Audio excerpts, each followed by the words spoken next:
Chapter 101, Long Lake Town. As Bard had begged, Thranduil did not make an unreasonable fuss about the dwarves leaving his lands. He could not resist a few barbed remarks at Thorin and his company, of course. The Elven King lounged in his antlered throne, long fingers tapping the armrest, silver-gray eyes raking over those gathered below, his hair falling like moonlight over his shoulders. "How do you propose to get these short-bearded folk past Long Lake Town's guards?" he asked Bard, amusement flickering at the corners of his mouth. "Their beards barely cover their chins." Bard placed a hand on his chest and dipped into a bow, voice steady. "We will pass Thorin Oakenshield and his kin off as a timber caravan. Tarns and his companions will register as hired guards." "That could work." Thranduil settled back, a smile in his voice. "After all, half the shipping between the Woodland Realm and Lake Town these past years has gone through you." However, his tone shifted, sharpening. "I know the master of Lake Town. A plain caravan won't satisfy him or his parasitic cronies." Bard did not flinch. "Then I humbly beg you, King Thranduil, allow me some of the elves' fine wine. If you will also spare a few of the golden tree fruits, so much the better.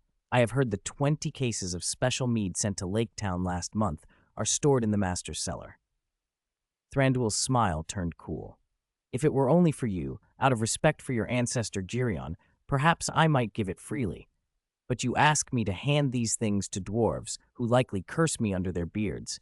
Don't be ridiculous. Letting them leave at all is my mercy. Girion's descendant, Bard, you must manage this yourself." Yet Thranduil's gaze stayed on Tarns. Fruit from the Golden Tree territory? He had mentioned once how popular those fruits were outside the Woodland Realm, how the elves paid high prices to Lake Town merchants for them. Tarns felt a pang. He had none on him to offer. The Elven King's insistence hinted at something more. It wasn't merely taste that intrigued him. There was a faint golden energy in those fruits, a golden grace. Thranduil had eaten some and felt the old burn on his cheek finally beginning to heal. Understanding dawned on Tarnas. Thranduil was after the golden grace. He decided to be forthright. "King Thranduil," he said, "as Lord of the Golden Tree, I would offer a trade." Thranduil's interest snapped fully awake. "A trade?" Tarnas produced a pendant, a teardrop-shaped amulet of pure gold, engraved with hands receiving golden dew and a holy grail motif. Thranduil rose from his throne and strode forward to stand before him. "You would part with such a thing?" he breathed. "In some ways it is worth more than the Arkenstone the dwarves seek." His voice betrayed surprise and something like reverence. Tarns nodded. He had several such pieces. They were not useful in battle. But if the Elven King prized it so, there was no need to over-explain. "Consider it a token of friendship," he said simply. Thranduil laughed with rare warmth, then, to the shock of his guards, stepped forward and embraced Tarns. It was an intimate gesture. Elves shunned casual physical contact even with kin. Bard's eyes widened. He remembered how elves kept their distance. Thorin's face went dark with envy and outrage. If Thranduil was moved to such joy, Tarnas had given something extraordinary. Heart bitter, Thorin clapped Tarnas once on the back and murmured, low and earnest, "Name your price for this pendant. I will pay you what it's worth. You have already done more than enough." He left before Tarns could answer, his pride wounded. Bard watched the exchange, discreetly curious but wise enough not to pry. Thranduil, meanwhile, was elated. The burn along his cheek, which had resisted healing, had eased the instant the pendant changed hands. The pendant's golden grace was real. Bard moved quickly. He disguised Thorin and the dwarves as a timber merchant caravan bound for the Iron Hills. Tarns and Bernal switched their gear too. Their armor was too fine for mercenaries, so they dressed as wandering knights. At least it wouldn't be out of place. Millicent and Egon needed no great alteration. Millicent's plain traveling clothes suited a common hand, while Egon's patchwork, scavenged armor could pass for the remnants of a rough fighter. Bilbo, short as he was made up to look dwarfish. Bard, Tarns, and Thorin reached the outskirts of Lake Town at the first pale light of morning. Beaufort peered at the silhouette and murmured, "An island city, clinging to life in the cold." The others agreed. Tarns squinted at the town, its mass floating like tarnished bronze upon the dark water, reflecting leaden clouds and the lonely mountain's distant outline. Long Lake Town was a jumble of crooked pilings driven into the lake bed like rotten ribs, supporting uneven, weather-beaten wooden houses. The buildings leaned and overlapped, canvas flapped in the wind, damp ropes hung like gallows, and every board moaned under frost and mist. The air was thick with the stench of fish and rotting timber. Occasional hunched figures in oilcloth hurried by, footsteps swallowed by damp. Cold lake water seeped through the stones of the market square. Sparks from the blacksmith's forge hissed as they fell into puddles. Fishmongers piled silvered salmon beneath dim lamps. Ghostly fishing boats, their sails patched and patched again, were forever tied at the dock like beggars' rags. Only the mayor's pointed-roof mansion rose above the rest, its cedar painted with clumsy gold lacquer and its stained-glass windows throwing a greedy shimmer, the town's lone sign of splendor.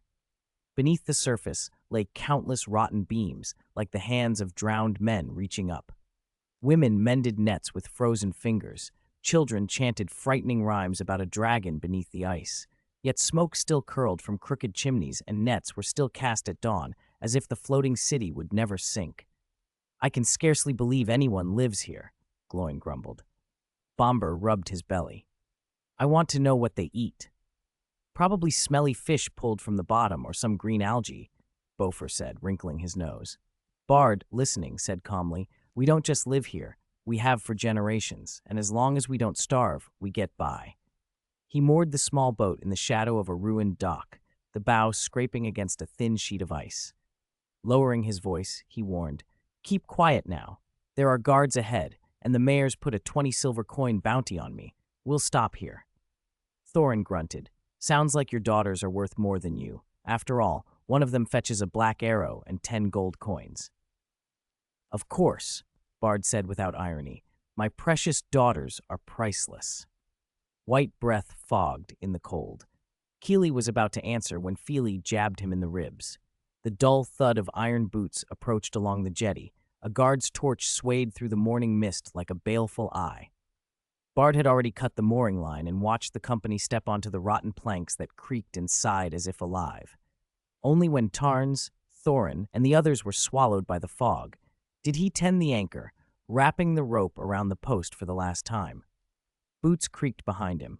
Bard's hand dropped to the short blade at his waist, but he relaxed when he saw an old man in a gray robe at the jetty's end, the red glow of a pipe highlighting a weathered face. "The cold stiffened the pike," the old man said, removing his pointed hat. "Perfect weather for moving special goods." Bard kept his guard up. "Are you looking for a lift?" the old man Gandalf laughed. "Hardly. I've just ridden a great eagle, and I'm frozen through. I won't be sitting in a rickety boat with no shelter if I can help it." He moved slightly to see the gap in the guards at the town entrance, and then, casually added, "I hear the dwarves of the Iron Hills and the elves of Mirkwood don't much get along, but the dwarves rave about the elves' mead." He stepped where he could peer into the changed guard rotation. Bard idly tapped the empty wooden box with frozen knuckles. "It's true. They prize that mead. I ought to be on my way to the woodland realm before the gates close." He wiped his shoe along the plank, brushing away the wet footprints Thorin and the others had left. Gandalf, watching him with a half smile, drew the ceremonial straight sword at his hip from beneath his gray robe. On the hilt was a droplet mark, identical to the design on the pendant Tarns had given Thranduil. "If you know the ones you've sent," Gandalf said lightly, "you know this sword. That droplet mark is unique. I am no foe, boatman. You may have heard of me, Gandalf the Grey." Bard frowned, then recognized both the mark and the name. He let out a breath he had not known he'd held. "The dwarves were talking last night," he admitted. "They said quite a lot, but I did hear that name." Gandalf's good humor dimmed at the word dwarves. He flattened a smile and said to Bard, "Thank you for letting me know how I appear in their stories." The cold morning settled, the town groaning softly as the disguised caravan prepared to enter Long Lake Town. In the wake of a small, silent exchange of treasures, and with a new friendship sealed by a golden pendant, the little company moved into the mists and the business of deception and survival that would carry them onward. Chapter 102, Unstable Situation. Bard shrugged. "So what do you want them for?" Gandalf kept his kindly expression. That depends on what you tell me they're about to do. Bard arched an eyebrow. Why did this old man always beat around the bush? It made conversation so tiring. He scrutinized Gandalf from head to toe. The dwarves weren't entirely wrong about you, he said. My daughter has been detained by the mayor. Tarns and Thorin came to rescue her. If you want to know why the mayor arrested her, long story short, we don't agree on how to deal with the awakened dragon. He doesn't like me. He added more quietly, although we've disliked each other for some time. Gandalf's face changed slightly, but he seemed unsurprised by the news of the dragon. The dwarves will help rescue your daughter, he said, but Tarns has other matters to attend to. By the time Bard tossed the disguised fishing net into the wooden crate and looked up again, Gandalf was already walking toward Lake Town's abandoned dock, the hem of his gray robe sweeping the thin frost and leaving footprints in the ice. At the west gate, Tarns and Thorin had already arrived and were waiting for the guards to check their papers. The iron railing at the post was laced with icicles. 2 guards prodded a frozen raven carcass with their spears. Goods from the Golden Tree territory, the scar-faced guard said as Thorin presented forged parchments, and mead from the woodland realm. He spat on the paper, and a greedy look crossed his face. There's a 30% tax on each box. 30%? Thorin repeated. Yes, 30%. The guard smirked. You've heard how the dragon attacked the town and ruined many homes. Our benevolent mayor worries about reconstruction, but funds are short. We must levy extra customs. Thorin wanted to feign outrage to play the part of a merchant caravan, but the guard's blunt, shameless excuse still struck him. 30% is too much. We'll barely make any profit getting to the Iron Hills. We won't enter Lake Town then. Do you come and go as you like here? Leave the goods. I suspect you're smuggling contraband. We'll inspect thoroughly. The scar-faced guard sneered and was about to order the confiscation when a dwarf with a long white beard appeared, smiling at Thorin's side. Balin's gentle voice cut through the tension. Wait a moment, brave sir. Be accommodating. We've come a long way. As he spoke, a small sapphire slipped from his sleeve and rolled to the guard's boot, catching the light. The scar-faced guard's face didn't change, but he deftly pressed the gem under his sole. His tone immediately softened. Ah, from the Blue Mountains. I thought so. He barked to the recorder. All clear. Open the gate. Let them in. Wait, perhaps Mr. Alfred should look first, another guard said, raising his crossbow hesitantly. Balin had already slipped another gem into a crack in the man's wrist guard. The guard thought better of it, lowered his weapon, and waved the gate open. Snow that had gathered on the iron slabs drifted down like dead butterflies into the frozen gutter. Welcome to Lake Town. Enjoy your stay, the scar-faced guard called with false politeness as Thorin and the others took the cold, damp road into town. They found an inn and settled upstairs. It looks like the town doesn't trust us, Dwalin said, leaning at the window and peering through a narrow gap. He saw several figures skulking outside. Tarns commented, That's normal. We just have to be careful not to let sensitive conversations be overheard.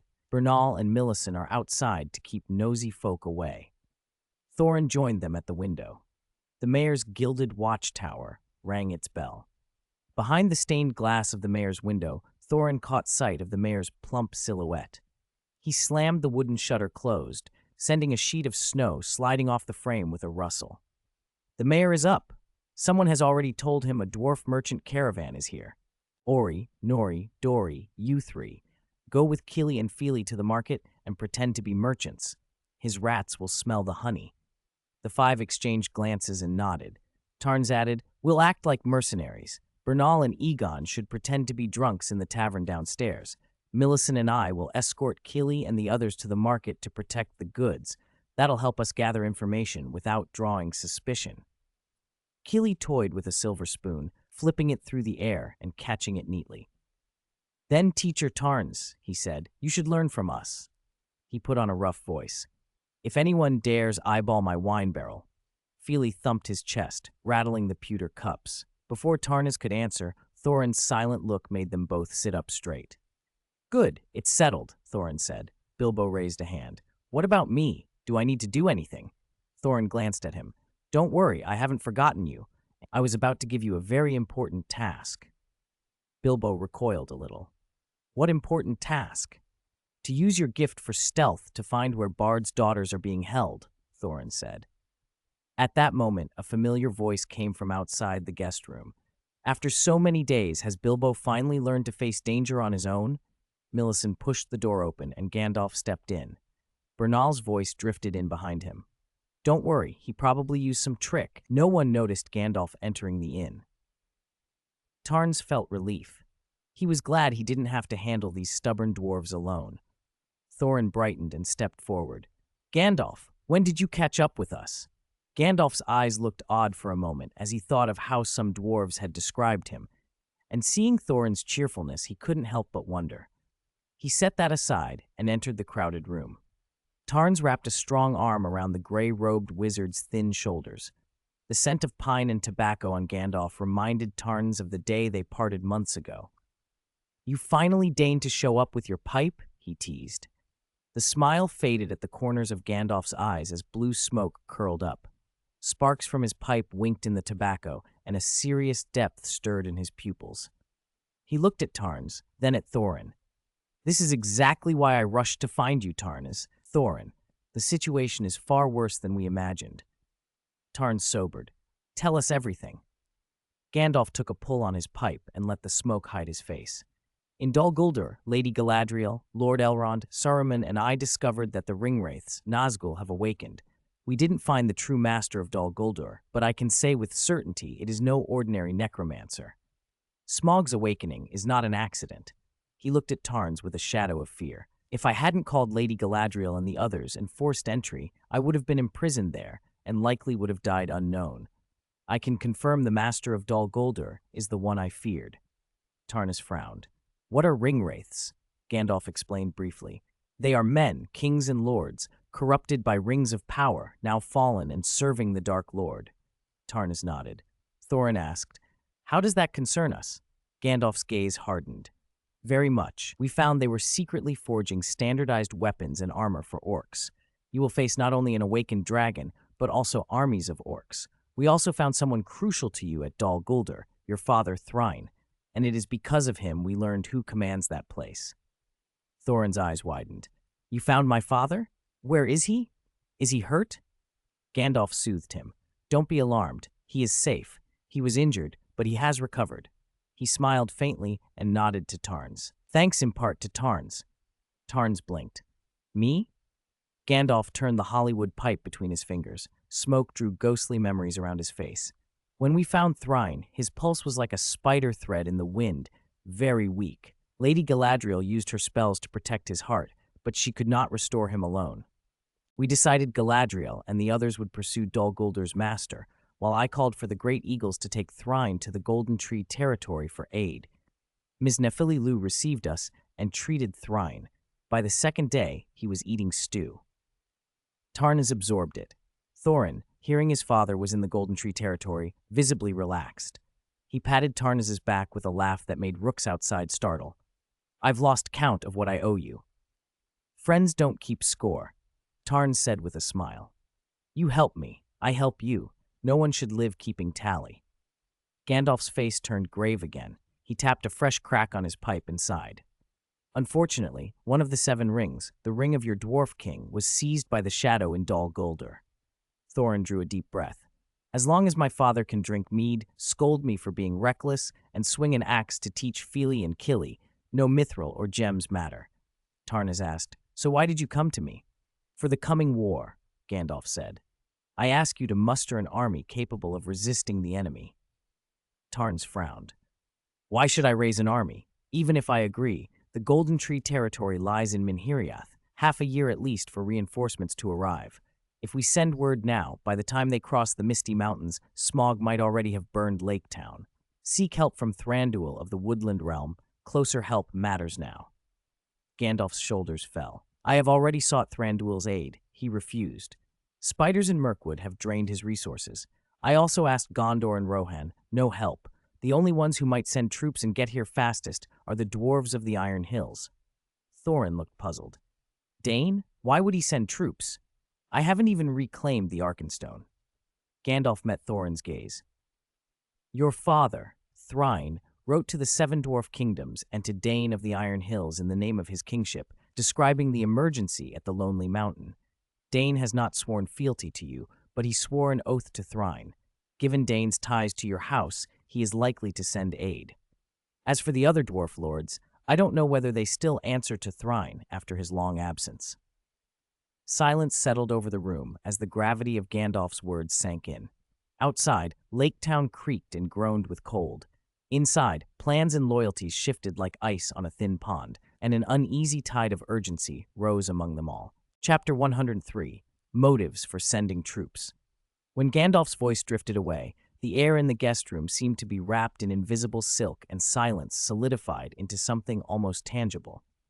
Tarns frowned, his knuckles tapping the armrest. Thorin sat back in his wooden chair, relatively relaxed. Gandalf leaned forward beneath his gray robe, the wisps of pipe smoke curled into a loose spiral while his burning gaze pierced through the haze, fixed on Tarnas. The old wizard had already asked every realm he could think of for help. Tarns was the last unrevealed ace. If all other thrones had turned to smoke, only the banner of the golden tree still slept in its scabbard. Tarnas's Adam's apple bobbed. The names of Bernal and others turned on his tongue as he weighed his options. If it were only him and Bernal on this expedition, it would be an adventure, a heroic legend on parchment. What he might gain or lose would affect only a few. But if he agreed to dispatch an army and let the Golden Tree's banner fly over the Lonely Mountain, then every hoofprint would become the will of his nation. His decision would no longer be that of a bold knight or a wizard, nor merely a member of the Lonely Mountain expedition. It would be the choice of a ruler. Tarns watched the flames in the hearth as if he could see millions of soldiers' fervent eyes in the embers. He knew that with a single word, the armors marked with the golden tree would blaze with warlust and his soldiers would march. The question was what the golden tree would gain. The call in his chest now was not a warrior's bloodlust, but the heavy weight of responsibility. His soldiers might not care about politics, but as their lord, he had to weigh the meaning of any blood they shed. Bilbo, sensing the tension, blinked and whispered, "Well, if a war's about to break out, do I still need to go find where Bard's daughter is being held?" Tarn smiled at the hobbit. "Of course. We promised Bard, and we won't break our word." Then he addressed Gandalf. "Let's step outside and talk. We'll leave Thorin and Bilbo to discuss Bard's commission." He hesitated a moment, then turned to Egon. "You stay as well. Smaug is your responsibility." Egon laughed. "Leave that dragon to me." As they left the room and the door closed, Millicent's hand hovered near her sword hilt. In the shadows, her amber pupils tracked them with a questioning glint. Tarns raised his palm twice to indicate all was well. Then he and Gandalf moved to a quiet, secluded corner on the inn's second floor. Gandalf tapped his staff on the floor, and a trickle of starlight fell from its tip, forming an invisible barrier around them. The old wizard chuckled. "Now even the most sensitive ear won't catch a single syllable, especially a certain hobbit's," Tarns grinned. "Indeed, we must be careful of Bilbo." The smile faded as quickly as it came. He spoke plainly. "Gandalf, I'm afraid I can't readily agree to send troops. I will ride with Thorin and the others to slay the dragon if needed, but I cannot lightly drag the Golden Tree into a war. The interests I represent are not my own alone. If I send the Golden Tree's banners to the Lonely Mountain, I must know what my realm will gain. Tell me plainly, what will I get if I commit my armies?" Gandalf held the pipe's mouthpiece, but wasn't drawing on it. The tobacco burned in the bowl as he nodded. "I understand your hesitation. It shows you care for your people," he sighed. "If other nations could have provided forces, I wouldn't be asking you. Gondor is still preoccupied with the threat from Mordor. Rohan faces troubles of its own, raiders to the east, and needs Gondor's support. Dain of the Iron Hills will send troops, but dwarves alone cannot face Azog's orc host and Smaug. Thranduil and the Wood Elves, without even mentioning the danger of any of Ungoliant's progeny, may not be willing to aid the dwarves." Gandalf then drew from his robe a scroll bound with a silver cord, the seal of Gondor visible. Tarns eyed it curiously. "What's this?" Gandalf smiled. "The motive that will make you agree. It took me some doing." He muttered a spell Tarns didn't understand. The silver cord unwound and burned itself away to ash as they watched. Gandalf handed the parchment to Tarns. Tarnas unfolded the document, half ready to refuse, but his eyes snagged on the cluster of noble seals, marks he recognized, including one belonging to a Gondor noble who tried to sell fruits and flowers in the Golden Tree lands. Above the seals, a single line read, "The Enedwaith region, from the moment this order is unsealed, shall, whether or not Tarns sends troops to support the Lonely Mountain, belong in entirety to Tarns, Lord of the Golden Tree." Tarns's pupils dilated. He looked up at Gandalf in disbelief. "Is this true?" Gandalf nodded, clearly pleased to see the reaction. Yes, the ruling steward of Gondor agreed quickly, but it took time to travel and collect all the noble seals. He shrugged. There are many nobles. Enedwaith lay southeast of Minheriath. Nominally under Arnor and Gondor, it was mostly empty, declined into swamp and ruin after Arnor's fall.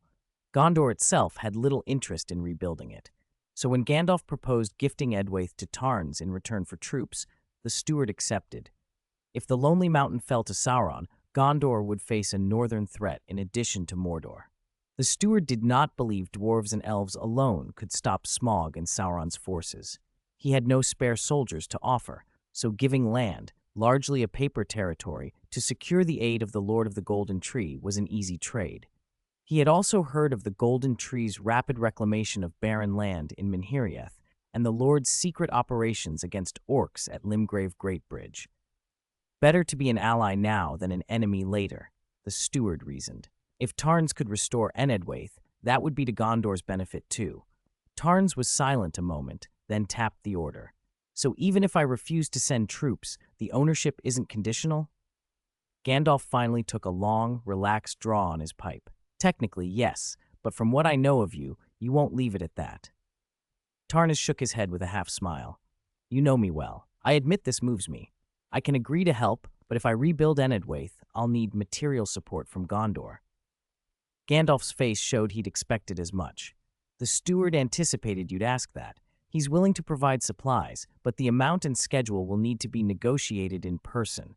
You must send someone to Gondor to discuss it directly. Tarns nodded. Reasonable. Now tell me, how do I get my army here in time, before the orcs reach the Lonely Mountain? Gandalf's brow tightened. I do not know a direct method for. Tarns raised an eyebrow. Then what's all this been about? Gandalf reassured him. Just because I do not know a way does not mean none exists. I considered this while I had Thrain in your lands. While waiting for Thrain to recover, I encountered someone you know, Selin, your mentor in sorcery. Lady Selin is indeed powerful and told me she could solve the problem of long-distance troop transport. However, she said the method requires your cooperation. He did a quick calculation. I then went to Gondor.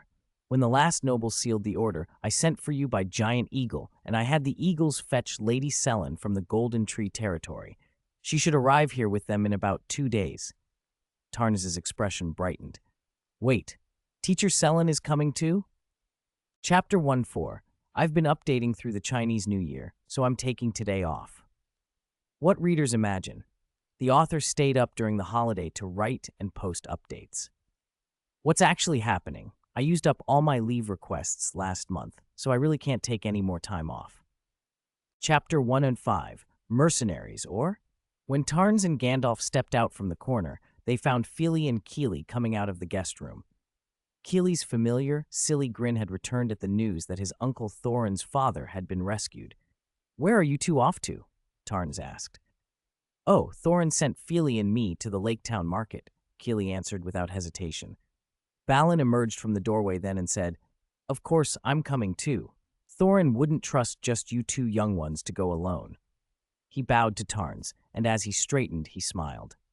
Looks like you and Gandalf have finished your discussion? Tarns nodded. He noticed Balin, Fili, and Kili made no effort to press for details. They moved to go downstairs. Balin seemed to sense Tarnas's look and added lightly, Thorin told us not to ask about the outcome. He said this is a matter for the dwarves and that you've already done more than enough. Whatever you decide, you'll be considered an eternal ally. After speaking, he motioned Fili and Kili down. The brothers bowed respectfully to Tarnas and left. Once they were gone, Gandalf chuckled. You seem to have gotten on well with the dwarves in my absence. I've never seen dwarves turn down help so willingly. Tarnis thought of how the dwarves still resented Thranduil for withholding jewels and for what they saw as elven betrayal when no troops came to help. He felt weary and replied, I earned it. Gandalf's face softened into an understanding look. Tarns greeted Millicent and Bernal outside, then re-entered the crowded guest room with Gandalf. Thorin glanced up and asked, Do you still have time to finish Bard's commission? Tarnis smiled faintly. Of course, this has to be seen through. Gandalf reminded him, You've only got at most 2 days. After that, he didn't finish the sentence, but Thorin understood. Balin's taken Fili and Kili to the market. They have enough manpower for now. I'll trouble you and Bilbo to walk around Lake Town and gather what information you can. Tarns nodded and looked at Gandalf. Are you coming? Gandalf shook his head quickly and grinned. Spare my old bones. I haven't had a moment's rest these last few days searching for you. I used a little trick to get into Lake Town so no one noticed me. If I appeared with you, I'd draw trouble.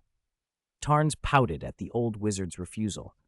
Knowing Gandalf's expression meant he truly did not want to go out, Tarns and Bilbo left the inn to breathe the cold Lake Town air, with only Millicent following.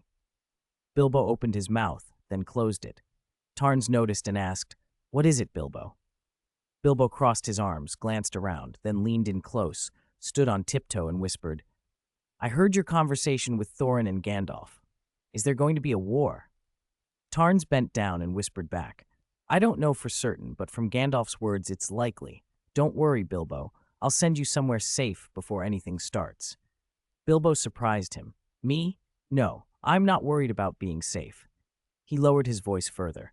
If you need someone to slip into enemy territory and steal something, maybe I can help. I like you and those dwarves, even if they're a bit stubborn and rude. I don't want you to lose, so I want to help. Tarns was taken aback, then watched Bilbo clear his throat and meet his eye with something steadier than the timid hobbit he remembered. Tarnis sighed with emotion. You've grown, Bilbo. The hobbit who used to be content at Bag End with books and food has become someone who wants to help his friends, even at risk to himself. Tarnis clapped a hand firmly on Bilbo's shoulder. Bilbo only swayed slightly, a far cry from how he would have reacted before. Tarns straightened and signaled Bilbo to follow. Don't worry, if there's a real need, I'll ask for your help. Bilbo's face lit up, then he quickly added, I don't intend to throw my life away for you. I just want to do what I can. For a moment, he was the old hobbit again. Tarns smiled and shrugged. Of course, being alive is preferable. Bilbo muttered, Why do I feel you didn't quite get what I meant? Millicent, walking behind them, heard and smiled faintly. As the three headed toward the fish market on the south side of town, a shifty middle-aged woman called them over. She wore a faded orange headscarf and a gray cotton jacket stained with flecks of fish scales and the faint smell of fish. When she saw Tarns and his companions, she melted into the shadow of a wooden house, peered out to make sure no guards watched, then beckoned them closer. Bilbo eyed her suspiciously and glanced at Tarns, leaving the decision to him. Tarns narrowed his eyes and assessed her. Millicent murmured, Her hands show hard work. Her movements aren't trained.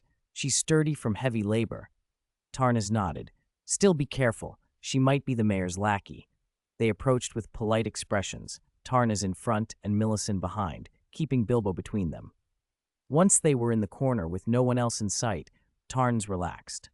The woman hurried up and said, You aren't from Lake Town, are you? Tarns shook his head. She brightened, then asked with concern, What's the situation outside now? Since the dragon attacked, the mayor won't let anyone go out. Even fishermen must go with his guards. Tarns frowned. Why won't the mayor let people out? She shrugged helplessly. I don't know. After Bard and some of his followers were expelled, the mayor got worse, more tyrannical. Tarns pointed to Millicent. There's no change outside, but the word spread that the dragon in the lonely mountain had awakened. My companions and I are mercenaries hired by a dwarf caravan owner. They planned to go to Iron Hills, but when they heard about the dragon and trouble here, they thought they might sell many things in Lake Town. But other caravans have detoured away since they heard about the dragon. This was not invention. Tarns had heard elves in the woodland realm complain that caravans now avoided the region. The woman's face fell. Alas, who has coin to buy from your employer? Your boss will lose everything. The mayor will find an excuse to confiscate goods. Before the dragon came, Bard tried to fight the mayor and help us. Tarns cut to the point. Why would the mayor confiscate our employer's goods? She ran her hands through her headscarf. I don't know. Maybe the mayor is trying to gather enough gold to build a statue for that dragon. Ever since the dragon came, everything's gone wrong. The mayor knelt before it and swore loyalty. He's become greedy, squeezing coins from people. That's why I say your employers will lose out. No one can afford things anymore. Tarns nodded and politely took his leave. The woman, grateful, added, You're the first outsiders who told an old woman like me about the outside. If it weren't for the dragon, I'd have invited you home to taste our fish. But my home's destroyed. I'm staying with kin. Bilbo, already turning away, caught Tarns lingering and asked, What's wrong? There's one thing she said that worries me, Tarns replied. He turned back and asked the woman, You haven't been the first outsiders to come, have you? She brightened and nodded. No. Just the day before yesterday, another group came in. They were wrapped up so you couldn't see them. They didn't answer when I spoke. They smelled like they hadn't washed. I heard they were mercenaries the mayor hired to fill the spots left when Bard's folks were expelled. She waved a hand. That's what everyone says. I don't know for sure. Tarns pulled 3 silver coins from a pouch and handed them to her. The woman's eyes widened. She rubbed the coins with delight, then looked around anxiously before tucking them into her pocket.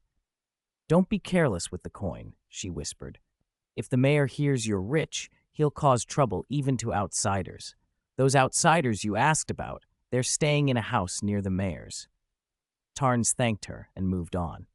Bilbo trotted beside him and asked, She was asking us questions. Why did you give her money? Tarns smiled. Because the question I asked, whether others had come in from outside, was important. Come on, let's check the place she mentioned. Bilbo lagged behind, puzzled. I still don't see why that question mattered. Millicent explained as they walked. Mr. Bilbo, if the mayor wanted guards for Bard's daughter, who would he choose? Local townspeople or outsiders he could trust? Bard is well regarded in Lake Town. If townsfolk were chosen, they might let her escape. The mayor would prefer strangers who don't owe Bard anything. Bilbo's eyes widened. Of course, outsiders. They threaded through the streets toward an alley near the mayor's house. Around the corner, Bilbo crouched and peered. A group walked by in dark, light leather armor, faces wrapped so that nothing showed. Tarns watched them, unsettled. These men look familiar, he murmured. There's something about their posture, the way they move and speak. I've seen it before. He glanced at Bilbo. Do you recognize them? Bilbo ducked back in. No, I don't know people who hide their faces. He noticed Tarns staring. Why are you looking at me? Tarns hesitated, then pointed to Bilbo's waist. That glowing blue thing at your waist, did you get a stone from Thorin's group? There's a blue light coming from you. Millicent chimed in. It's been glowing since we got here. Bilbo blinked. He twisted to show a short elven sword at his side and said casually, It's not a gem, it's this elven blade from the troll cave. Gandalf said it would glow when orcs were near. At the end of his sentence, Bilbo's eyes widened and he stared at the wrapped men. Tarns fell silent, then said, Don't rush. Let's move back and watch. Before he finished, Bilbo darted down the street, the elven blade at his side. As he moved away, the blade's glow dimmed. When he moved back toward Tarns and Millicent, it flared again. Tarns narrowed his eyes and watched the mayor's hired men. The situation's getting complicated, he said. What exactly is the mayor of Lake Town up to? P.S. Dear readers, it's the first day back at work after the new year. Hard at work. Chapter 106. Slavery after Tarns and his 2 companions confirmed that the so-called mercenaries were orcs in disguise. They did not linger. They left the square at once. Bilbo watched Tarns and Millicent with some confusion, glancing instinctively toward the mayor's house. What should we do now? He asked. Tarns paused, thinking, then said, The situation is too complicated to handle together. We should split into 3 groups to be more efficient. Bilbo blinked and waited for instructions. Tarns looked at him first. Bilbo, Go back to the inn immediately and tell Thorin and Gandalf what we've discovered. The dwarves need to be on guard. Azog and Thorin are sworn enemies, and word of today would send those orcs hunting for Thorin in no time. Bilbo nodded and then turned toward Millicent. And her? Millicent smiled gently at Tarns. You want me to go to the Lake Town market and protect Balin, Fili, and Kili, don't you? Tarns approved. Exactly. Compared to Thorin's group at the inn, Balin's company is smaller and more likely to be targeted. Remember the townsman who warned us the mayor might cause problems for the caravan. If you find Balin and his men, take them straight back to the inn. If the mayor's men try to stop you, use whatever force is necessary. I'll judge the situation, Millicent said. Bilbo tilted his head. What about you, Tarns? Aren't you coming back with me? Tarns shook his head and looked toward the mayor's house. His voice went cold. I have to see what the mayor is up to. I'm no schemer. My answer to plotting people has always been simple. I remove them. To Bilbo, it looked like Tarns simply turned a corner and vanished, as he'd done before at the prancing pony when springing at anyone who meant harm to Thorin. Bilbo instinctively slid his hand into his pocket and touched the golden ring, which was harder to detect. He wondered, the invisibility the ring granted, or Tarns' own ability to disappear. Half an hour later, Tarns was inside the mayor's house. The mayor of Lake Town was a puppet bloated by avarice, wrapped in a brocade robe trimmed with sable so wide it could barely contain him. Gold thread formed wave patterns across his corpulent waist, and his doughy face was set with two raisin-small eyes beneath lids that had learned, from years of false smiles, how to keep a cheerful curve even when expressionless. His secretary Alfred was all lean angles and a rat-like nose, forever stuck with a stiff, counterfeit smile. The townsfolk nicknamed him Sycophant Alfred. He was, in truth, a parasite clinging to the mayor. Now, however, both the fat mayor and his parasite were prostrate on the warm wooden floor. The mayor's ornate chair had been upended and was under the filthy boot of a tall orc whose left foot rested on the velvet cushion. Its skull showed indentations filled with black iron plates. In halting common tongue, the orc barked orders. There aren't enough hands. We need more orcs. You must let more of our people into Lake Town so those arrogant dwarven scum can be attacked from both sides, it said. It sneered, then added, These are commands from the great Smaug. At the name Smaug, the mayor lapsed into something like a trance. He and Alfred thumped their heads against the floor several times. Then the mayor straightened, his eyes vacant, while a slavish smile plastered his face. Of course. I'll ensure my master is pleased. Please, Lord Bolg, speak well of me to Master Smaug. The golden statue I am forging will be finished soon. The orc who called himself Bolg, son of Azog the Pale, had come to Lake Town on orders. He led a contingent of elite orcs hidden in the town. Bolg's true master was not Smaug, but Sauron, the Dark Lord. The plan was simple. When the dwarves from the Iron Hills were engaged by Azog's forces, Bolg's ambush in Lake Town would hit them from the rear. If only the dragon had been willing to act, Lake Town might already be ash, and capturing the Iron Hills would have been easy. But Smaug, greedy and lazy, had abandoned action for the comfort of the Lonely Mountains horde. Bolg despised both the mayor and Alfred as pitiful puppets favored by the dragon. Don't trouble yourselves about a statue now, Bolg snarled. Find us gold so we can fulfill our orders. The mayor quickly replied, still smiling like a man terrified of breaking character. This morning, a dwarven caravan arrived. They have many valuables, jewels and gold coins. They're staying at the inn by the west gate. I can keep their goods safe here. Bolg's maw twisted into a dark grin. He remembered how his father had been punished by their master for losing a band of warg riders. Those riders had been sent after the dwarves of Durin's line and had vanished. If these were the same dwarves, destroying them would prove Bolg superior to his father, an enticing prospect. But he had another worry. A powerful wizard had been with the dwarves before, and that wizard had annihilated the warg riders. Bolg asked cautiously, were there any men wearing white wolf armor, or an old man in a gray robe? The mayor jumped and stealthily kicked Alfred to rouse him. Answer, you fool! Did the dwarven merchant group include anyone in white wolf armor or a gray-robed wizard? He hissed. Alfred propped himself up and thumped his chest. I swear it, Lord Bolg. When the dwarf caravan came in, I was nearby. Besides the dwarves, there were only 2 knights in worn armor, a dirty old man, and a very beautiful red-haired woman with a sword. Bolg narrowed his lidless eyes. Are you sure? If you lie, human, I'll throw you to the lake. No lie, Alfred blurted. I saw them. If the caravan lacked the wizard Bolg feared, then the dwarves were walking into a den of vipers. Bolg's eyes glittered. He began to call for his troops to storm the inn. Where are you going? A human voice asked from behind. Bolg turned in irritation.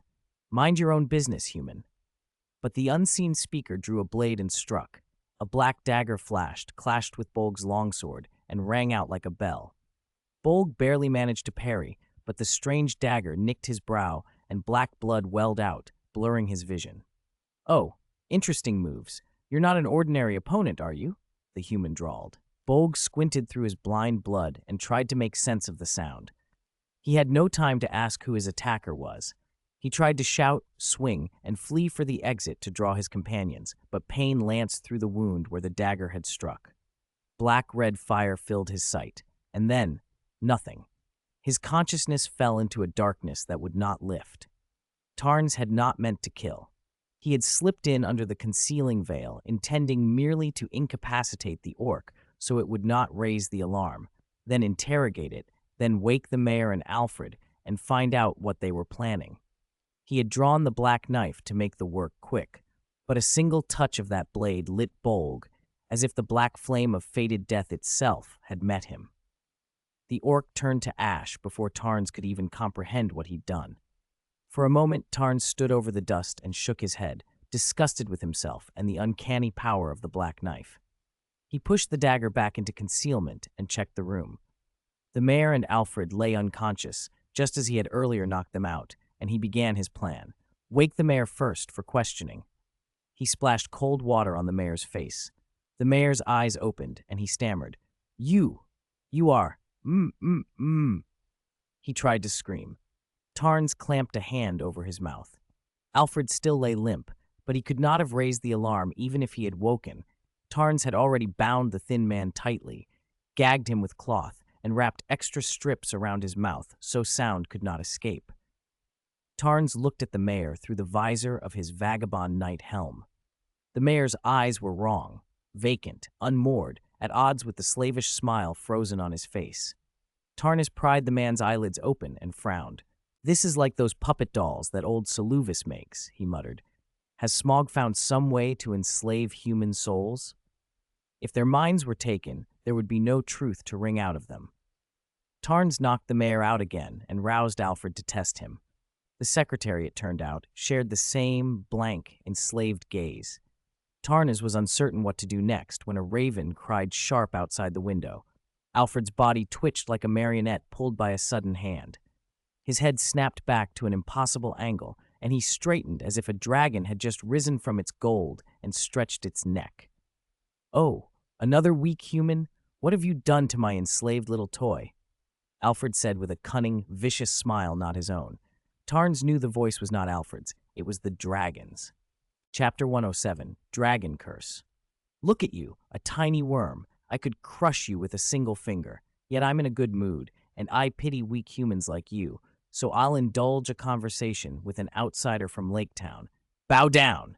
Acknowledge the greatness of Smaug. Sing of my fame in the world beyond. Smaug's voice swaggered through Alfred's body, the words dripping with contempt. If Tarns had been face-to-face with the dragon itself, the performance might have seemed terrifying. Through Alfred, however, it was almost ridiculous. Tarns suppressed a laugh. If you surrender to me, he said dryly, I'll build you a circus in my territory. You'll be the finest, most comically talented performer in it. Smaug laughed, a cold, sarcastic sound that made Alfred's features twitch. You would make a splendid jester, the dragon said. My long sleep in the lonely mountain has left me bored, and a clown such as you would suit me perfectly. Tell me your name, then I can assign you a fitting post. Tarns's eyes narrowed. So the secret to enslaving a soul is knowing its name? Since you began to speak, your voice has tried to worm into my mind. The mayor of Lake Town and this poor man you're using. Aha! That's how you've been controlling them. So what? Smaug didn't bother to hide it. It admitted it openly. but Tarn sensed the arrogance behind the confession. Smaug didn't consider him a threat. That was the real danger. That same arrogance would be the key to Smaug's undoing. Smaug's grin sharpened. You think you can use my pride against me. You think you'll lure me into one of your little traps and finish me off. Tarnus's lips twitched. Now he had to add cunning to his assessment. The dragon's voice continued through Alfred. I don't know your schemes, Worm, but Lake Town's destruction is inevitable. I hope you survive until then. I will scorch your limbs with dragonfire, pierce your lungs with my claws, and grind your bones between my teeth. Alfred's face bloomed into a grotesque, theatrical grin. And if you cannot live until then, he added, I shall fly to your homeland and bring fire and death there myself.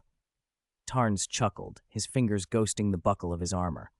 I would welcome that flight, he said. My people will line the road to greet you, with a triumphant march made of the sound of your scales peeling from you. The puppet flexed, with Alfred's limbs bent at unnatural angles, joints grinding. Vile ant, when I burn your flesh, I will grind the bones of everyone you know. Alfred's mouth tore into an obscene grin. Every inch of your soil will be soaked in wailing, just like the dwarf crown I melted 100 years ago. How about a little game? Tarn said, cold now. He stepped forward, seized Alfred's body by the shoulders, and hauled him up. His dagger kissed the man's neck, the tip stopping at a thudding vein. He leaned close to the puppet's twisted face. Before you count the gold in the Lonely Mountains vaults, my boots will smash the locks on your treasury. Alfred struggled feebly beneath Smaug's control. The dragon must have thought the puppet could not be harmed without breaking it, but Tarns's grip was iron. Smaug hesitated. There was the faintest click of confusion in its golden eyes. Tarns's voice, sharp and commanding, cut through the air. Take your gaze and roll back to your lonely mountain. The connection snapped. Smaug reared its head among the glittering heaps of gold, and jewels tumbled from the crevices in its scales. As it straightened, a wound, an empty place in the maintenance of its hoard, gleamed where coins had been pressed close to its belly. That human had dared to trick me? Smaug's mouth filled with steam, the coins buried near its maw melted into a thin flow of gold. For a moment it spread its massive wings, intent to fly toward Lake Town, to answer the provocation with fire. Then it thought better of it. The dragon's pride told it the human was bait, meant to draw it into a trap. So Smaug folded its wings once more, sank down into the mountain of treasure, and crushed a rain of coins and gems beneath its bulk. It decided to bide its time.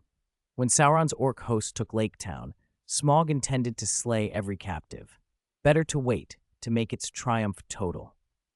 Tarns watched as Alfred went limp. He let the anger he had felt ebb away.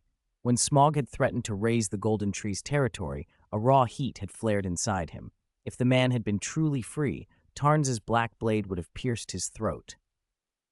But he had enough sense to remember the puppet's condition. Still, several deep breaths were needed to settle the irritation. What about the two of them? He muttered, looking at the unconscious mayor and the groaning Alfred. He made a decision. Gandalf could deal with the mayor.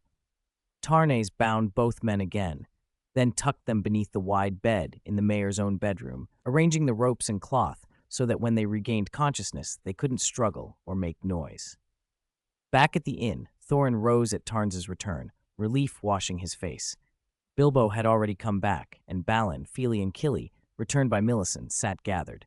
Gandalf, seeing Thorin's expression, couldn't resist a barb. I told you, trust Tarnes. The only thing that could trouble him around here is likely that dragon in the Lonely Mountain. I did encounter Smaug, Tarns said flatly. Gandalf's whole face went alarmed. What did you say? Tarns waved a hand. Relax, its main body remains in the Lonely Mountain. I only spoke with a human puppet whose soul it had bound. Gandalf's eyebrows rose. I've heard tales that dragons can bind minds like that. I didn't expect it to be true. Then why didn't you tell us? Tarns snapped. Gandalf pursed his lips around his pipe. I wasn't sure. I feared it might influence the way you acted. Thorin, however, had other concerns. So the mayor of Lake Town, Bard said he behaved oddly. Was he acting under Smaug's control? Tarns confirmed with a snap. He told them everything he'd learned at the mayor's house. Gandalf frowned. So the mayor and his secretary are alive, but under a dragon spell. You want me to break it? Tarnas nodded, but Thorin cut in. Now is not the time to concern ourselves with the mayor's soul. Even if he were dead, the townsfolk might cheer. He's been a plague upon them. Our priority is the orcs in Lake Town. His tone turned grave. Bolg is dead.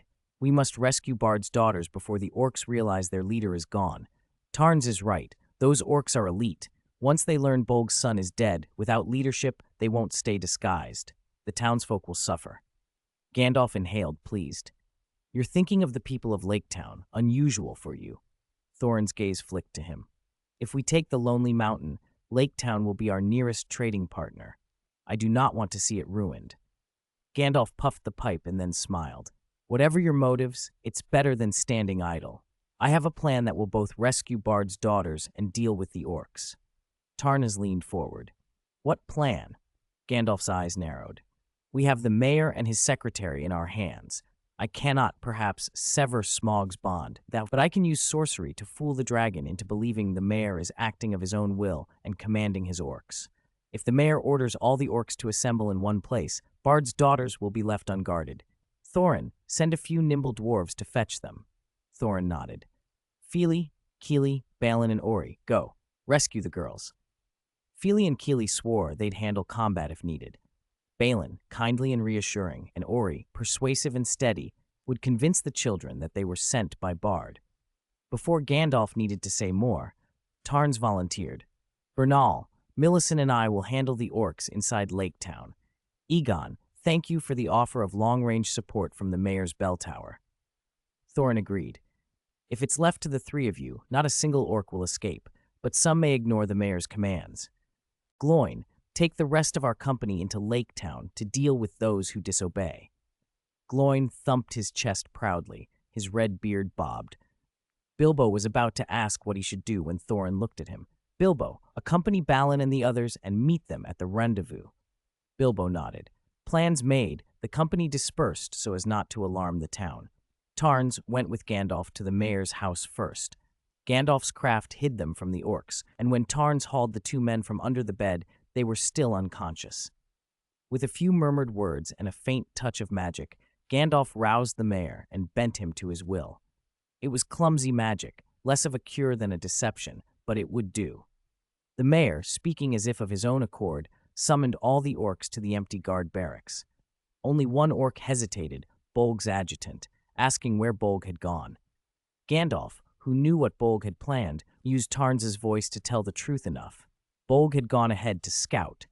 The adjutant believed him and led the cloaked orcs to the place the mayor indicated. With the orcs gathered, the hardest part was over. The rest was bloody but direct. Tarns, Bernal, and Millicent unleashed their full measure and cut down nearly 100 orcs who had been menacing Lake Town. Balin and his group had more difficulty locating Bard's daughters among the houses the orcs had commandeered, but in the end the girls were found and brought to safety. Gandalf drifted to Tarns's side, a plump gray moth settling on his hand like a small, obedient thing. Your teacher is almost here, Tarnas, he said quietly. She'll be just outside Lake Town in a moment. Tarnas glanced up. Bernal, I'll leave the clearing of these bodies to you, Gandalf added, already turning. Let's go, Tarns said. He too was curious to see by what art teacher Selin would bring the Golden Tree's forces to them so swiftly. Together they moved out into the dusk. Chapter 108, Stone Portal. Using Gandalf's glintstone magic, Tarns and Gandalf brazenly slipped out of Lake Town's heavily guarded gates under the guards' very noses. What are you thinking about? Gandalf asked when he saw Tarns looking distant. Tarns blinked. I was wondering, why couldn't we use your glintstone magic against those orcs back there? Gandalf cleared his throat. My glintstone magic only reduces our presence. To the guards, we're like inconspicuous fallen leaves or pebbles. But if those leaves or pebbles suddenly tried to attack, the magic would collapse on its own. Tarns sank his gaze in disappointment. I thought, if possible, you and I could slip into Smaug's lair unseen and give him a proper beating. Gandalf shook his head at once. A dragon like Smaug would see through it. If this trick worked, I would have tried it long ago. They walked until Lake Town's silhouette was a distant blur and finally stopped. Tarns looked around the silent, deserted lands and asked, Did we have to come this far? Gandalf explained. Great eagles avoid human settlements. Because of their size, people are wary of them. To prevent needless misunderstandings, the eagles generally don't come near human territory. Tarnas nodded. I understand. A cry split the air and a huge shadow fell over them.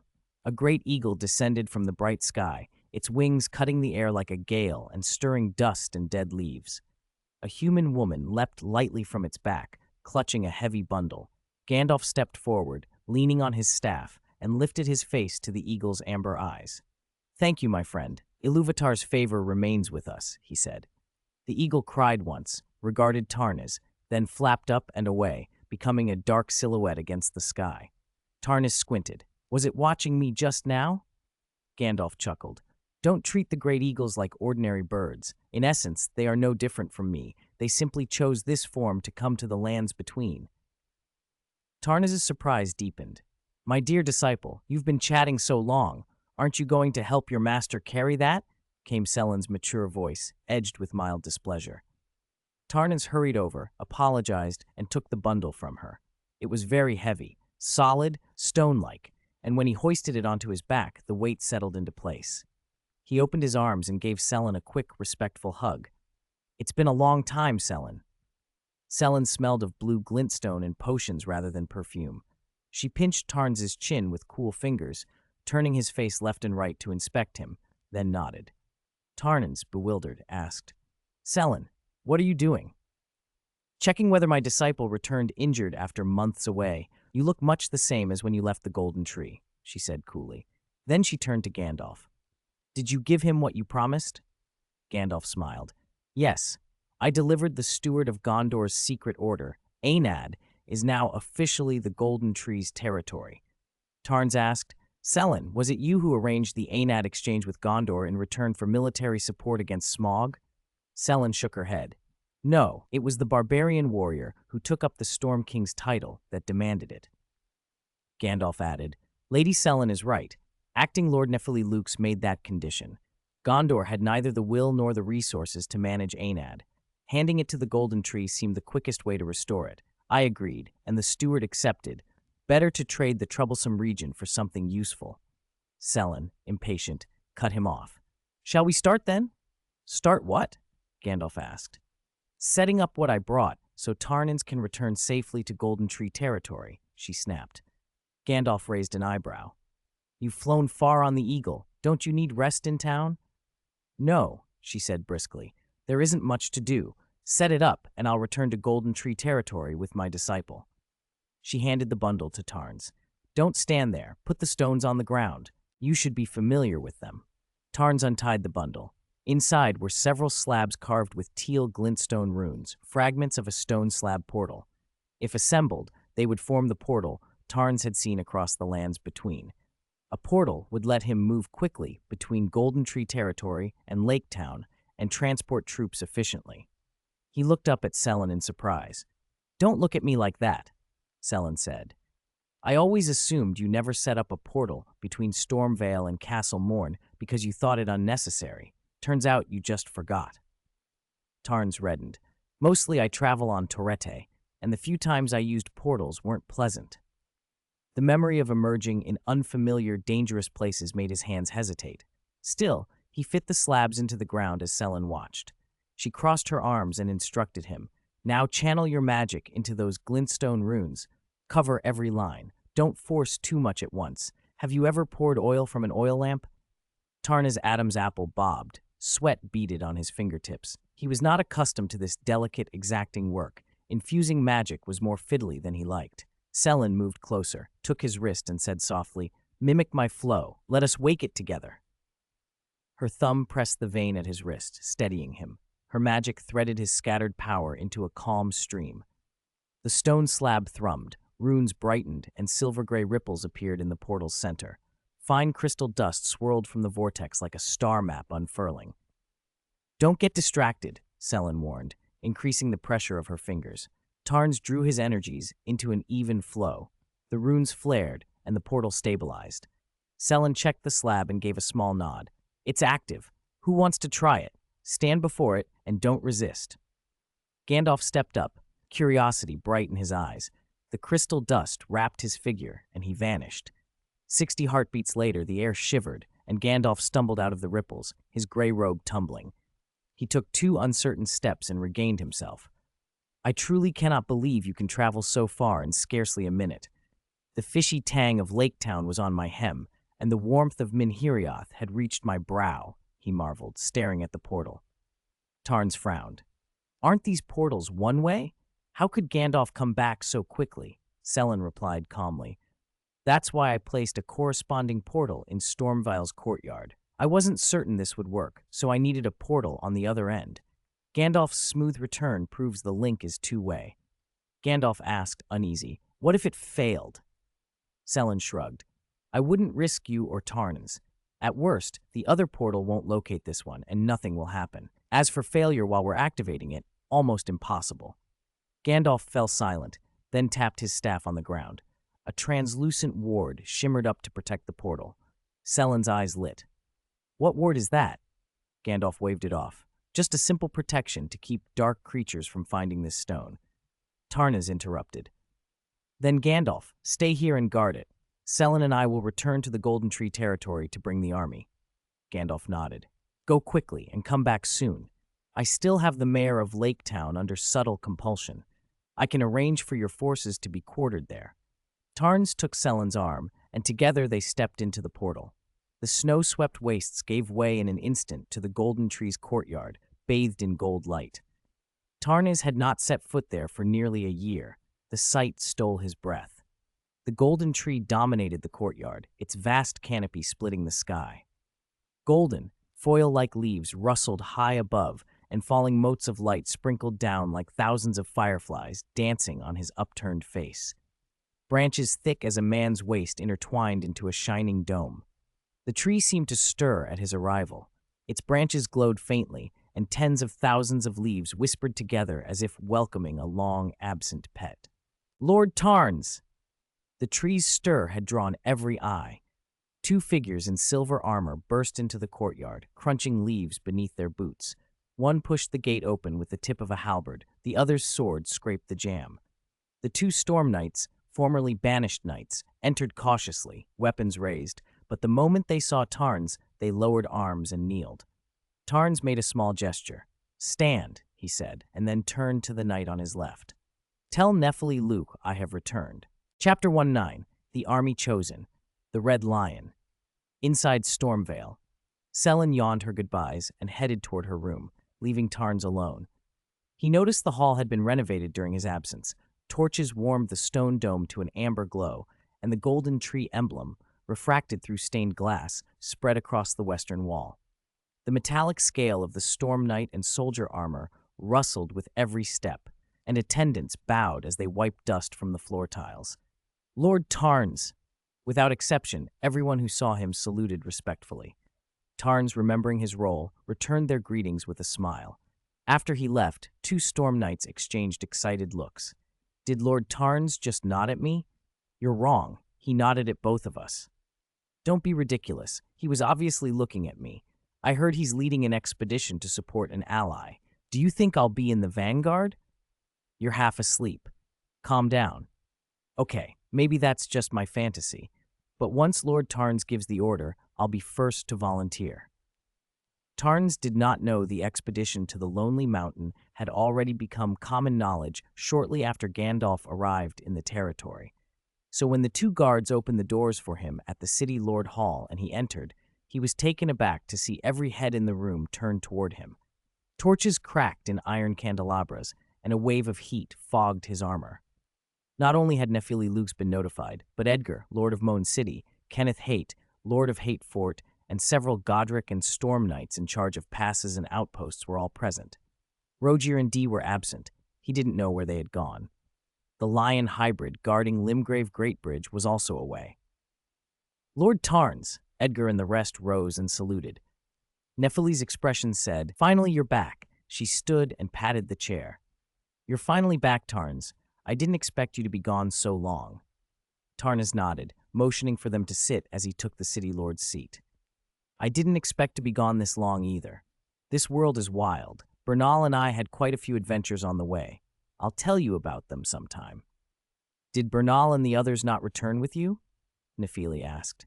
Tarna shook his head. No, they're still at a place called Lake Town. Everyone at the council table leaned over the unrolled map and quickly found Lake Town. Kenneth Haight, in his operatic manner, exclaimed, So that's it. You went to such a distant place. No wonder you were gone almost a year. Edgar murmured, So the enemies we face are the great dragon in the Lonely Mountain and the orc army, but our allies are only the dwarves. Tarnas motioned Nephili closer. Why are all these people here? I thought I only told the soldiers to notify you. Nephili tugged at the corner of her mouth and smiled ruefully. You wouldn't know, but after your wizard friend Gandalf brought a badly wounded dwarf here and asked the Golden Tree to send an expedition, word spread through the entire territory. These fellows somehow got excited and have been waiting for your return to lead them. That explained it. Tarns glanced around and saw even usually composed Kenneth Haight had excitement in his eyes. He cleared his throat. As you've guessed, I've returned to discuss the expedition to the Lonely Mountain. First, I must state clearly, whether we go or not, Eriador is already the Golden Tree's legitimate territory. Every grain of sand in that region will be protected by the Golden Tree. Led by the Steward of Gondor, all the nobles of Gondor have affirmed this. He looked at Nephili. How are things at Limgrave Greatbridge? Nephili replied, The misbegotten rebuilt Limgrave Greatbridge 4 months ago, but they currently lack ships and related personnel. Tarns waved his hand. It doesn't matter. I don't plan to send people by sea. Takrindel sits between Minhiriath and Eriador. We'll use it as a base to manage Eriador. We're already stretched thin just running Minhiriath, Nephili warned. You'll also need to summon more people from the Golden Tree to this world. I plan to, Tarns said. How far has the Golden Tree's territory expanded? Nephili pointed at the map. Central Minhiriath is largely under our control, but that's only as far as our present personnel can manage. Reports say the Golden Tree's blessing appears limited to Minhiriath. The Dwarves of the Blue Mountains helped us open a new trade route that Kenneth Haight patrols daily. Beyond that, the natives of the Eriador forest still refuse to engage with us. She paused, then added with a curious expression. Rivendell recently sent a group of elves led by Elrond's 2 children. They brought a human boy named Estel. He claims to be your student. Gandalf and Elrond sent letters explaining your time in Rivendell, but without a token from you, we had no choice but to let him stay in the elves' encampment for now. Tarn slapped his forehead, remembering. Ah, Estel, he is indeed a student I took in Rivendell. I meant to write and send word, but I was in too much of a hurry and forgot. Gandalf had hurried him off with Thorin and the others. Tarns had nearly forgotten a student waiting behind. Kenneth Haight cleared his throat diplomatically.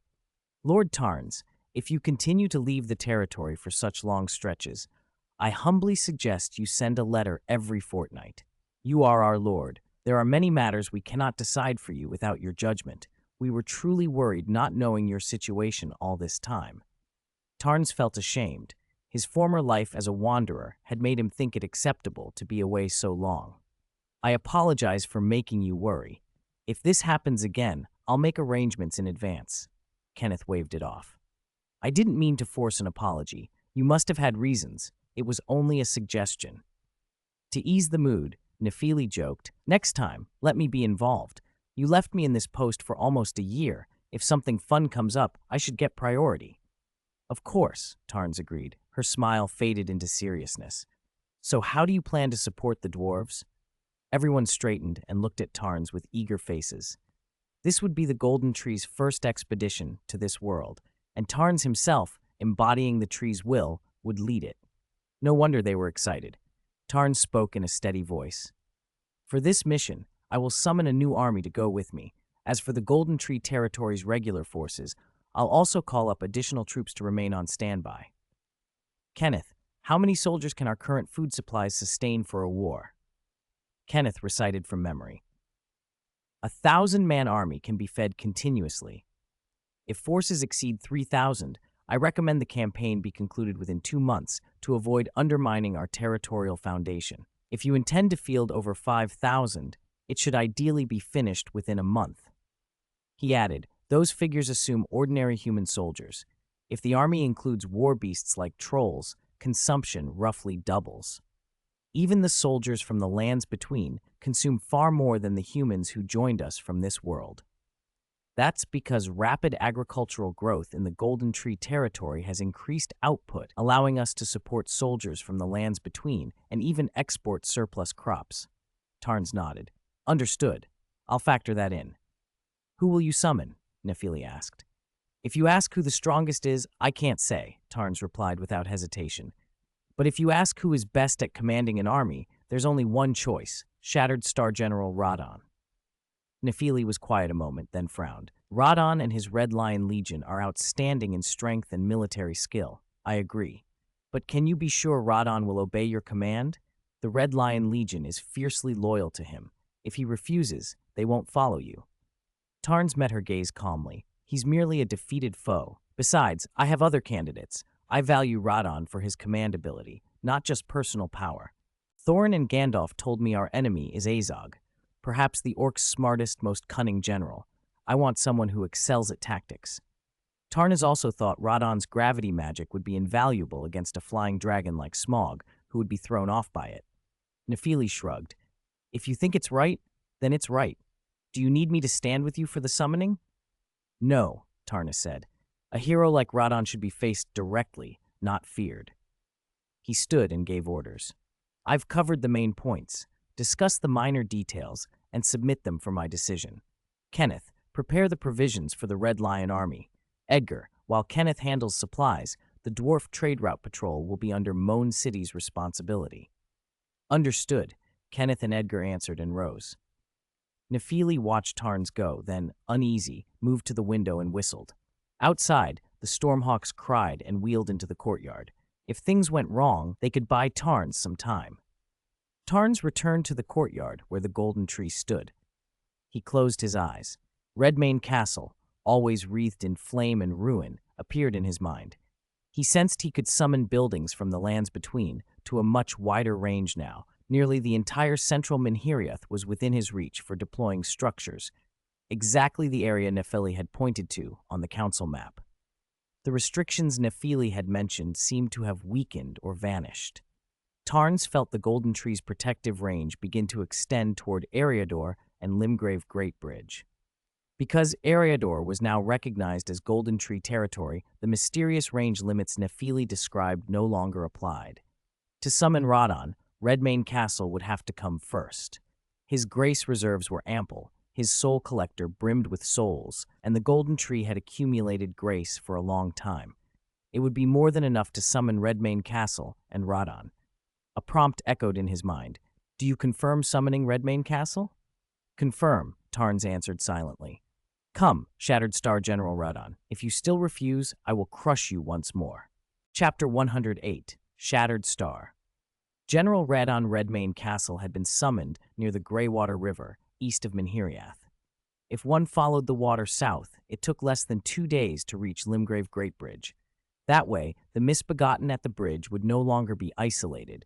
If they met an attack they couldn't handle, Redmane Castle could move to support them quickly. Likewise, if Redmane were threatened, the misbegotten could come to its aid. Tarns didn't think Redmane would ever need help, unless he later summoned Melania, the Valkyrie, or Morgoth, the Omen King, and they tangled with Radon again. But Tarns had no intention of letting that happen. Wherever Tarns chose to summon Redmane Castle, anyone nearby would witness a colossal, battle-scarred city rise with a golden glow. As the light faded, dark red sandstone walls stood on the earth, their seams cracked like cooled lava, faint golden red light seeping from the fissures. Broken arrow towers and bronze cannons were frozen in place, as if time had paused mid-battle. 12 faded brown banners still hung from the walls, lion emblems scorched by flame. The battlements were littered with shattered lances, their shafts still tangled with dried celebratory ribbons. The echoes of warriors' roars and festival day clamor seemed etched into the stones. Redmane Castle lay like a sleeping lion, dormant until its master returned. As Redmane rose, the name Shattered Star General Radon flared into Tarns' mind, as promised. Tarns didn't hesitate to summon him. In Stormvale's courtyard, the moment Tarns confirmed the summoning, the twin golden trees erupted in searing light. Then, in the next breath, with strange amethyst glows. Purple sparks danced through the gold, and at their edges, spiderweb-like spatial rifts crawled across the light as if transparent fangs were gnawing at reality. Tree-shaped shadows on the ground splintered like broken glass. The golden light, however, soon dominated. The intertwined yellow and purple condensed into a mountain of a humanoid figure that descended before Tarns. As the glow cleared, Shattered Star General Radon stood in Stormvale Castle's courtyard. His massive form blocked the light, casting Tarns in shadow. Tarns simply stood and looked up at him. Pressure like shattered stars seeped from the gaps of Radon's golden heavy armor. Beside Tarns, the demigod's body seemed a mountain. His eyes, molten gold, contained burning stars that had never fallen. Sword-like eyebrows jutted toward his temples. His long, fiery hair was bound by a golden ring, and his red lion helm and mane made him look like a roaring lion. Radon looked back silently, arms crossed. Time seemed to thicken between them. Sun slipped into moonlight, and when the golden tree's glow washed over them again, Radon finally spoke in a deep voice.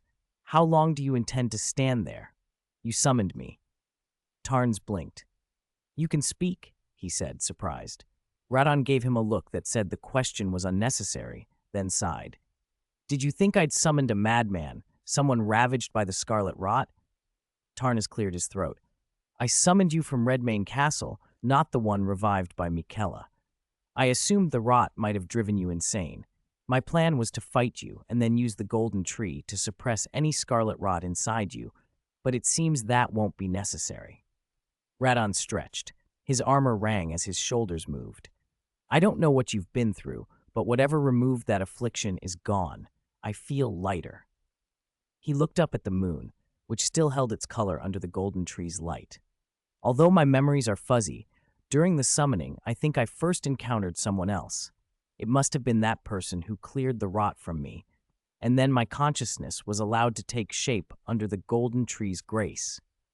He scowled at the memory. "Then I looked at you with hostility and said nothing. We just stared for hours."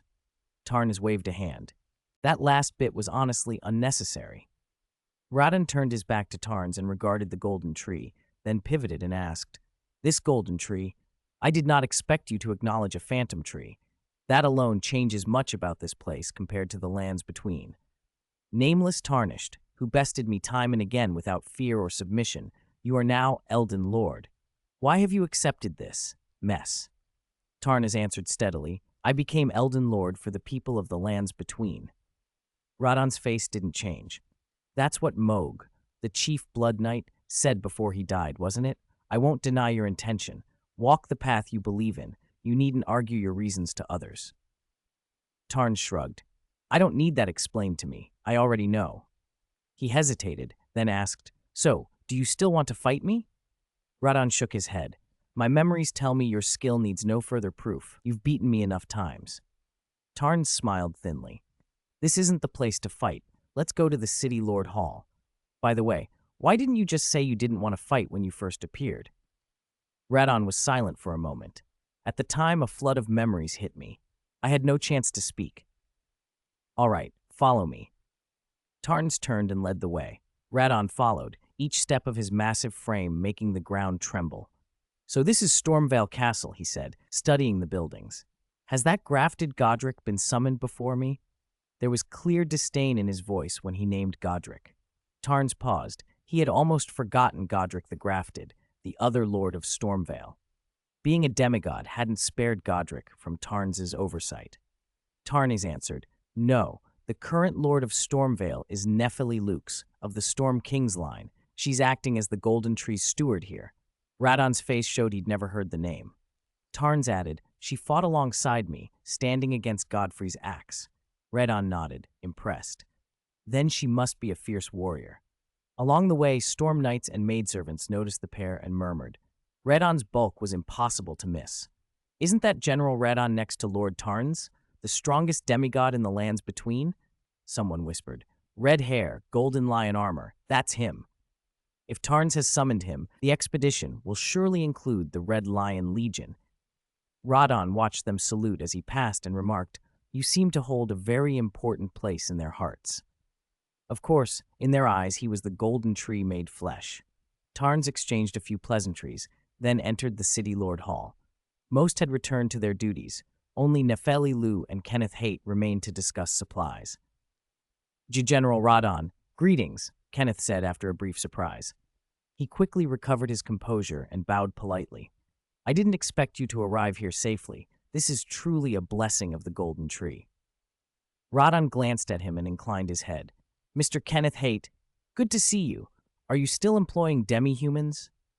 Kenneth nodded with pride. Of course, General Radon. Some demi-humans were summoned by Lord Tarns, and they've proved capable. Our previous views were mistaken. Nefeli cut him off. We can discuss that later. Tarns bringing General Radon here means something important. Let him explain. Tarnas introduced her briefly. Radon nodded then, finding no seat large enough, simply stood. So why summon me? Is there a foe so strong you can't handle, or are you hosting some reunion of the lands between? We're not, Nefeli said. Let Tarnas explain. Tarnas pointed at the spread map on the council table. Our allies are about to face a war. They'll be isolated without help. I've summoned you for your military command. I want you to lead the Red Lion Legion to support our allies, accept this campaign. Radon's eyes shone when he saw the map. He stepped to the table and leaned in, drinking in the terrain and troop placements like a general at home. Before he was a demigod, he was a commander. He couldn't refuse the chance to make his mark in this world. He asked a rapid series of questions. Who are the enemies? What is their strength? How many are they, and how are they distributed? What are their weaknesses? What is the battlefield like? Terrain we can use? What's the condition of our troops? Do we have enough supplies? What are the weather and environmental factors at Lonely Mountain? Will they affect operations? What are our objectives? Destroy the enemy or seize a key stronghold? If the former, do we aim to annihilate their main force first or sever their supply lines? Are there other forces that might intervene, friend or foe? And most importantly, if the operation fails, what is our retreat plan? Generals must consider worst-case scenarios to save lives. Tarns felt his head spinning from the onslaught of questions. He quickly raised a hand. Stop. One question at a time. I'll explain everything. Before I answer your questions, I need to give you some background on this world, especially about the dwarves and elves, Tarns said, rubbing his temples. With his explanations and occasional additions from Nefeli Lu and Kenneth Haight, Radon began to form a clearer picture of the realm. Nefeli picked up the tea a servant had set on the council table, drained it in one gulp, and sighed. When you have time, go explore the city yourself. Tarns' territory has drawn large numbers of dwarves and elves. They've even formed their own neighborhoods. Humans of this world are the same. For more detail, I suggest the Castle Library. The collection has recently grown with many books about this world. Tarnas blinked. Where did those books come from? Some were brought in by dwarf and human merchants who trade in the Golden Tree territory, Nefeli explained.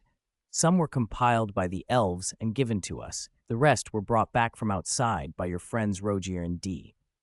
No wonder I haven't seen Rogier or Dee. What are they up to now? Tarnas asked. Nefeli shrugged. Who knows? I haven't pressed them. All I know is they often leave the Golden Tree territory, and occasionally entire human villages come here seeking refuge. Kenneth spoke up. I know a bit about that. Mr. D told me he's been out spreading word of the Golden Tree's greatness for Lord Tarns. That's why whole villages show up from time to time, Nefeli said with a wry breath. But let's put this aside. Let's answer General Radon's questions. Radon indicated he didn't mind the digression, but preferred to finish the most important matters first.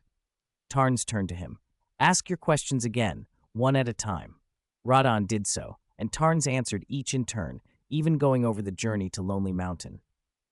When they had finished, Radon fell into thought. So those dwarves originally wanted only to retrieve the jewel that symbolized their king's power from the dragon, and you only promised to help slay the dragon. I didn't expect it would escalate into outright war. Still, there's no shame in gaining a large new territory. His gaze lingered over the council table's map of Middle-earth, resting on Lonely Mountain. Lonely Mountain's location is critical. If the orcs fully occupy it, the whole north becomes precarious. Humans, elves, and dwarves nearby will lose the initiative and be forced onto the defensive. The orcs could use Lonely Mountain as a launch point for attacks at any time. He paused. So merely supporting our dwarf allies and clearing enemies around the mountain won't be enough. We must strike Lonely Mountain itself and retake it if we want to secure our strategic goals. Otherwise, the orcs can hold the mountain and wait for reinforcements. This war will become a grinding quagmire. I won't allow us to be bogged down like that. Tarns caught the two layers beneath Radon's words. First, retaking Lonely Mountain should be a primary objective. Strike fast and seize the key position before the orcs can entrench. Second, Radon was clear he would not let his forces be consumed by a prolonged war of attrition. They were allies, not the main sacrificial force. Tarns inclined his head. I understand. Radon brightened. Good. How many of the Red Lion Legion do you intend to summon? I want my deputy Oga with us. He's like a strong pack horse to carry burdens for me, and send my Imperial Knight Freya and my old friend Jerian. They're all capable leaders. His golden pupils glittered as he named former subordinates, looking to Tarns for approval. Tarns ran the numbers in his head, then said, 20 Red Lion Knights, plus 700 King's Army soldiers, and 2,100 auxiliary troops. Will that do? Radon's reply came quick. If I had war machines, mobile arrow towers, trebuchets, that'd be ideal. 2,100 auxiliaries is excessive. From experience, one King's Army soldier paired with 2 auxiliaries handles most tasks. 1,400 auxiliaries would suffice. For the extra 700 auxiliary slots, could you swap them for Lion Guard and Troll Knights? How many can you spare? Tarns recalculated. We can exchange them for 3 Lion Guard and 5 Troll Knights. Radon considered that, then nodded with satisfaction. That will far outvalue the 700 auxiliaries if used properly. Kenneth Haight, who had been listening, interjected. Pardon my intrusion, Lord Tarns, General Radon. You mentioned war machines, but none of those are currently present in Stormvale City. Radon's brows tightened. Tarns glanced at Kenneth and smiled reassuringly. I understand your concern, Kenneth. Rest assured, what General Radon asked for has been prepared. It's just not inside Stormvale. Kenneth looked puzzled. Nefili mused, So you've also summoned Radon City, Redmane Castle? Of course, Tarns said. The Golden Tree's protection now covers a large area, so I didn't summon it right next to the Golden Tree. He pointed to the map. Your Redmane Castle sits here, above Limgrave Great Bridge, and to its east is the broad Greywater River. Radon memorized the spot and nodded. Tarns continued, I can summon Freya and Jerian to assist, but Oga, I can't promise he will answer the call. Freya should be summonable. Tarns had met her in Shadowland and knew summoning her would require Shadow Grace, of which he had reserves. He suspected Shadow Grace might even summon Mesmer and his city now, but he preferred not to reveal Shadowland to the inhabitants of the lands between. He would wait until after the Lonely Mountain campaign. Summoning Jerian was easy in terms of power. Tarns just had to avoid letting Jerian cross paths with his old teacher, Selen. Tarns wondered how Jerian would react when his memory returned, and he learned that Tarns, as Selen's apprentice, had once helped kill him repeatedly. He imagined the look on Jerian's face were he to see the Lunar Princess's wedding ring Tarns now wore. Tarns remembered suddenly that Radon was Lonnie's brother and decided not to mention that to Jerian. Radon's face clouded for a moment. Quietly, regret and mourning mixed in his voice.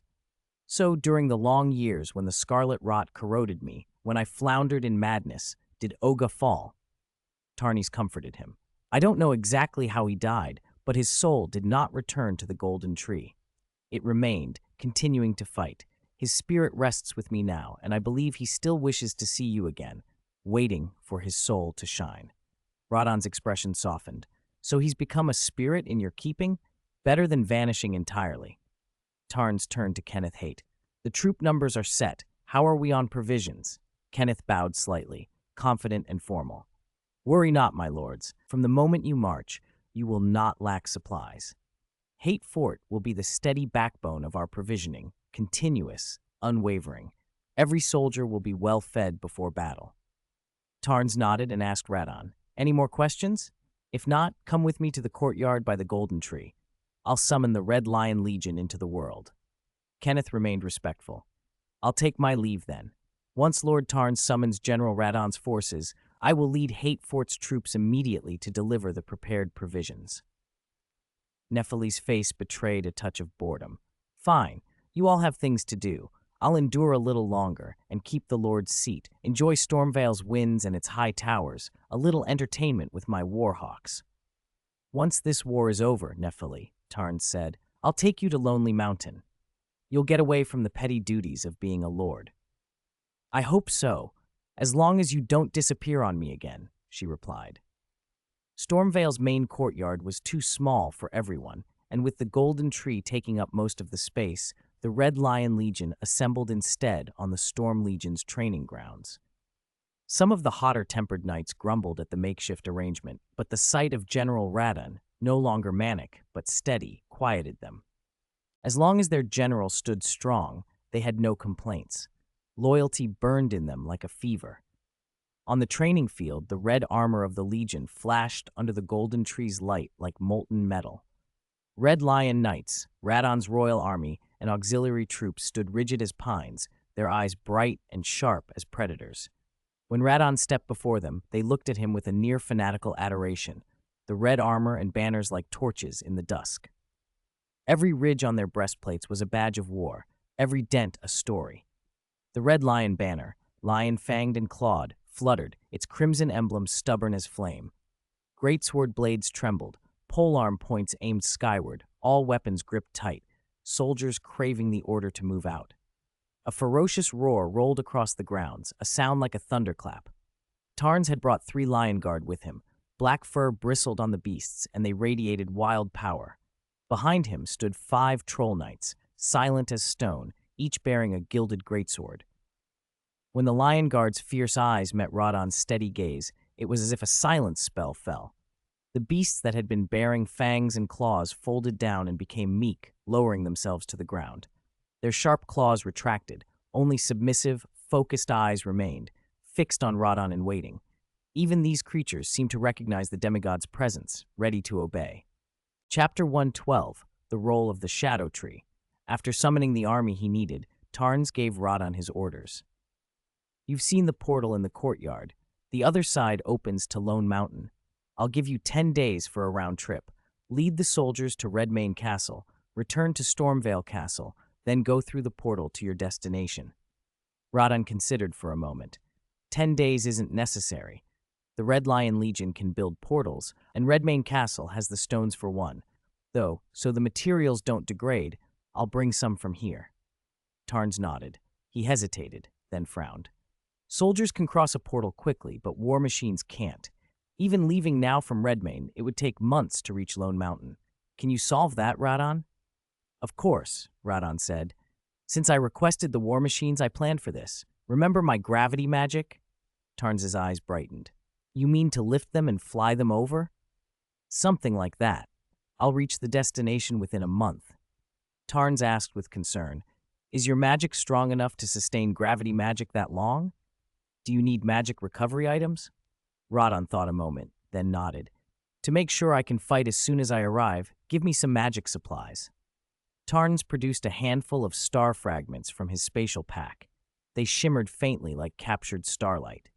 I wish we had artisans who could craft flasks of wondrous physic yet, or I'd give you one, he said.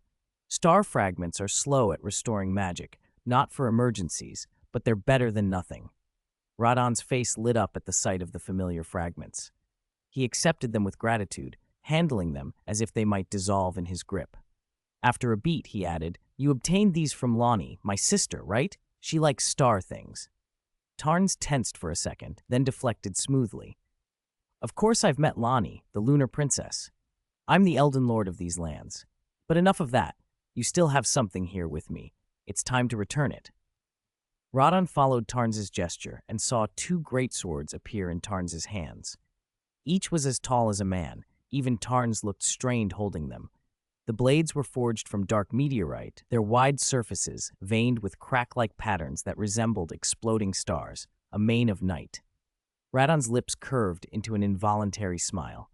It was his old companion, the Star-Scourge greatsword. The gravity emblems Radon had etched into the blade long ago shimmered like a remembered song. General Radon, who seldom smiled, opened his broad, powerful palm. The star scourge seemed to answer an old summons. Its blade trembled, the emblems pulsed with a faint purple light, and the sword floated free. It traced a graceful arc through the air and settled into Radon's hand as if it had been waiting for that moment his whole life. A surge of aura announced the reunion. Rangdahan swung the sword lightly and felt a gust of blade wind that cut the air with unprecedented sharpness.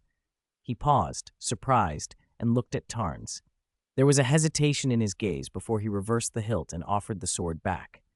Tarnas, thank you. Your care has made it sharper. The magic flows through it easier. Though I was its master, it seems to favor you. You must have spent much effort and coin to refine it. Are you sure you want to give it back? Tarns shrugged.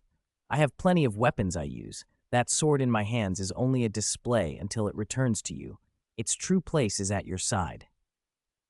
He studied Radon for a moment, then clapped his forehead. Ah, you're missing something. Your steed, Jerian and Freya. I haven't summoned them yet. I'll call them all out together. Radon, relieved, sheathed the star scourge at his waist. Its hilt kissed his belt with a metallic ring. He bowed his head in thanks. Tarns's gaze swept the training ground, the Red Lion Knights and royal soldiers staring with expectation and reverence. Tarns laughed, teasing. This ground is yours, Red Lion Legion. Your soldiers have much to say. I'll leave them to it. Nefili Lukes will arrange the supplies you requested.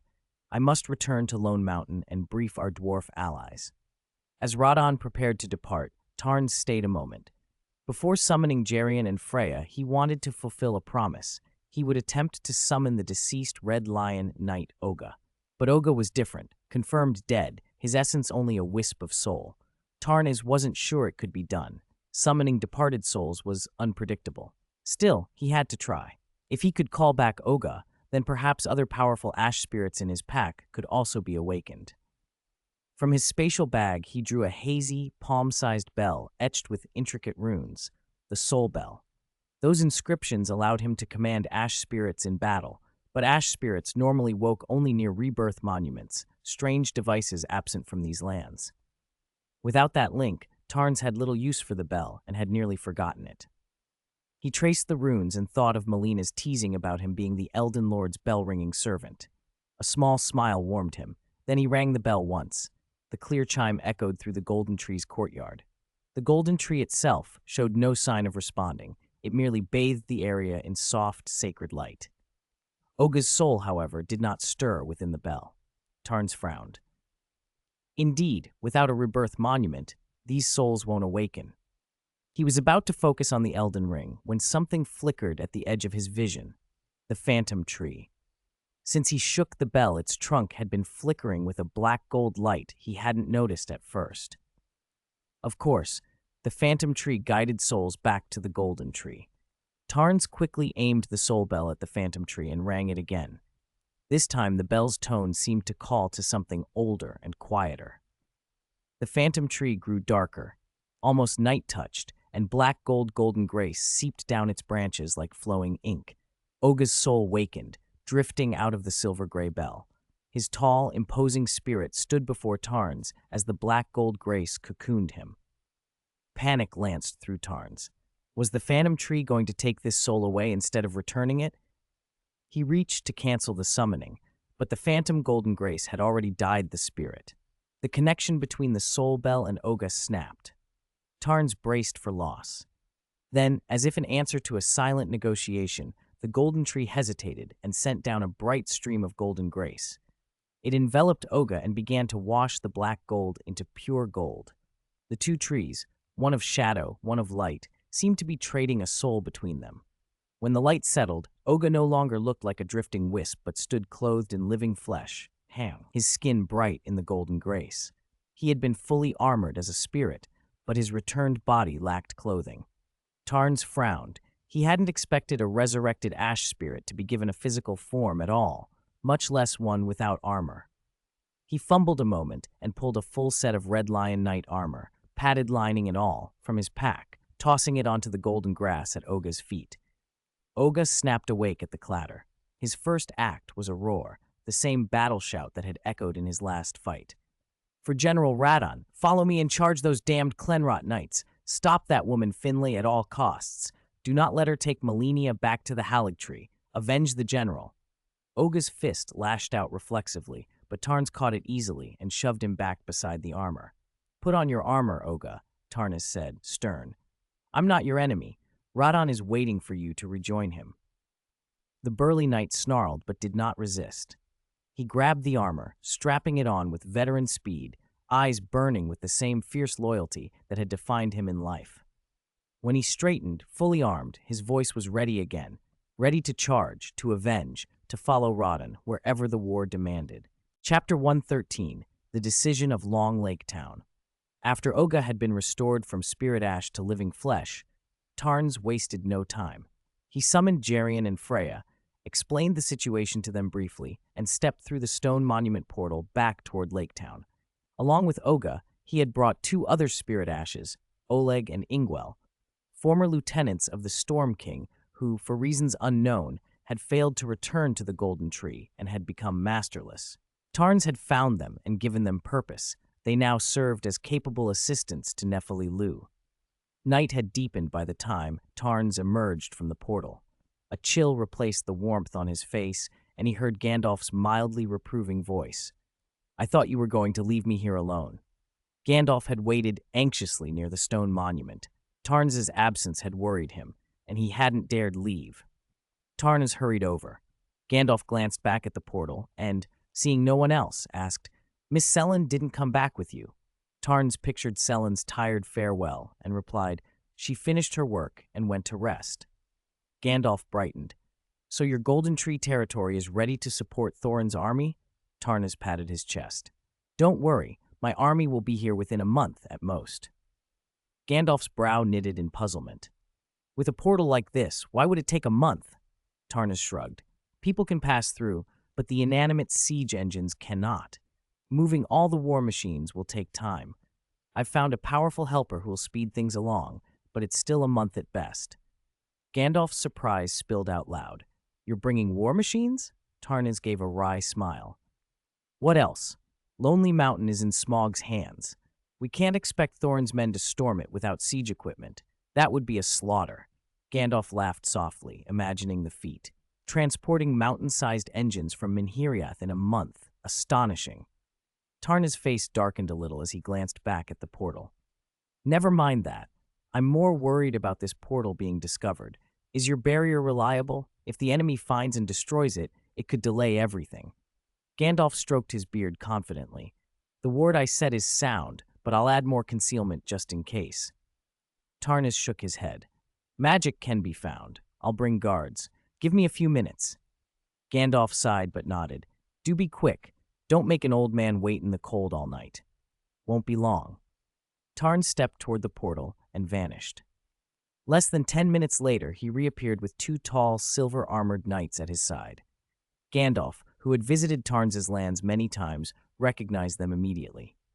With two storm knights watching the portal, even if Azog's orcs pass by, they could hold until reinforcements arrive, Gandalf said approvingly. The two knights raised their greatswords in salute, blades touching their shoulder plates in a formal gesture. Tarns gave a few last instructions. "They're not the only ones," he told Gandalf. "Some guards from Stormvale Castle are on their way. I found these two idling in a corridor when I came through earlier. They were bored, so I pressed them into service." These were the same pair who, when Tarns and Radon had passed them before, had thought they'd miss any chance to join the expedition. Tarns had called them over on that basis. He had deliberately left Oleg and Ingwell behind. He'd already asked them to share some of Nephili Luke's burdens, and hauling them to stand guard in half an hour would have earned Nephili's ire, maybe even a challenge. One of the Storm Knights, voice steady and formal, said, "We will defend this portal with our lives, Lord Tarns." "Then do it," Tarnas replied, gravely. "If anything happens you can't handle, call for backup. As much as I hate to say it, the portal's value is greater than either of your lives right now. Whatever it takes, hold it until the Red Lion Legion arrives." The two men snapped to attention. "Yes, Lord Tarns!" After Tarns and Gandalf stepped back through the portal, The two knights exchanged a brief look of shared understanding. "I'll keep watch here," the left one said. "You scout the perimeter and mark likely ambush points." "All right," the other answered, and he left with quick, sure strides that left deep prints in the snow. The remaining knight, alone by the silent portal, spoke to it half in jest and half in resolve. "If only you could tell us if anyone came to destroy you. Don't worry, we'll keep you safe." His relaxed tone vanished. He stood alert, eyes cutting into the dark.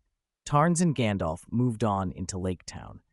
The gate guards had changed since they left. Under Gandalf's subtle sorcery, their figures were masked, and they passed without being stopped. As they entered, Tarns caught sight of a familiar face among the patrols. Bard, torchlight catching his strong features. They did not confront him there. Instead, they walked to the inn where Thorin and his company were staying. The streets were sparsely populated in the cold night, but a few of the town's stronger men were still out tending boats and gear for the morning. Tarns noted something different. Genuine smiles on the faces he passed, a liveliness that had been absent before.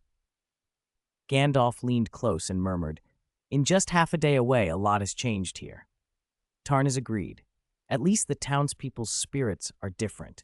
I reckon only Thorin and his men know what happened." They climbed to the inn's second floor to the sound of rustic dwarven singing and the clear, bell-like laughter of a little girl. The dwarves' song stopped for a beat as Gandalf appeared, but their smiles quickly returned. Tarnis scanned the room. Bilbo, Thorin, and the company were all present. Bernal and Egon were missing. "Ah, look who's back! Our friend and the wizard!" Both were called, then played a bright flute tune that lifted the cozy mood. Feely said, "Teacher Tarns, Bernal and Mr. Egon are at the mayor's house guarding the former mayor and his secretary." Tarns nodded. Thorin raised his cup. "You've worked hard. Will you have a glass of Lake Town brew?" Tarnis declined and asked, "What's happened here? I saw Bard at the gate. When did he return?" A small girl darted out from behind the dwarves and spoke boldly. "My father came back. He told everyone about what the bad mayor did and gave back the money the mayor stole." Tarns realized she was one of Bard's daughters, the youngest, her large eyes bright and earnest. Thorin swallowed his ale and replied plainly, "What the girl says is true. Bard's reputation here is higher than we thought. After he gave back the mayor's ill-gotten money, the townspeople's respect for him soared. He's been chosen as the new mayor." Bilbo, clutching an unfinished sausage, added with a grin, "Many of the guards backed Bard, too. They say Bard did much to resist the dragon on that night. Those who supported the old mayor have been locked up." He added in a softer voice, "Bard even offered us a safer place to stay, but Thorin didn't want you and Gandalf worrying if you couldn't find us, so we stayed put." Tarns and Gandalf exchanged a look of surprised amusement. Tarns chuckled. "Looks like a story worth half a book happened while we were away." Bilbo nodded enthusiastically. "I'll put it in my travel memoir. 4 pages. No, 5. Gandalf snorted a soft laugh. Tarns caught Thorin's eye and gestured for him to step out. Thorin understood, set down his cup, and followed Tarns into the corridor. Before Tarns could speak, Thorin offered the news with a small smile. "I have good news. Now that Bard is mayor, he has promised that Lake Town's guards will stand with us if the dwarves are attacked by orcs." Chapter 114. Adjust your work and rest schedule and take a leave. I'm adjusting my schedule and taking a leave of absence. It's not because of Valentine's Day. I'm simply reorganizing my routine. Today, an old woman even asked me if I was gay because I don't date or go on blind dates. Sigh. Chapter 115. Bad news. When Tarns heard Thorin's report, he blinked in surprise. Did Bard really decide that? And do the people of Lake Town all support him, and will they fight for him? Remember, what we're facing isn't just orcs. There's also the dragon in the Lonely Mountain. Thorin smiled slowly and nodded. Yes, it surprised me too. Bard argues that as descendants of the River Valley settlers, they have nowhere else to go. They fled here and built this town with nothing to spare. If they keep running, where will they go? So he has chosen to stand and fight. After Bard's speech, at least at first, the people of Lake Town backed him strongly. Tarns raised an eyebrow. So you don't think much of Lake Town's fighters? Thorin's smile faded into a rueful sigh. Of course not. Many of these people are not trained warriors, It's already lucky that Bard was able to muster 800 capable soldiers. He shrugged. But an ally is better than none. Maybe Lake Town will help at a moment we don't expect. Tarns considered for a moment. My army will be here within a month. What of the dwarves? When you and Gandalf were away earlier, a messenger pigeon arrived from the Iron Hills, Thorin said. Dain promised to lead 5,000 fully armored dwarf heavy infantry to Lake Town with 20 chariots and 300 war-goat riders. Tarns paused, then smiled with a confident edge.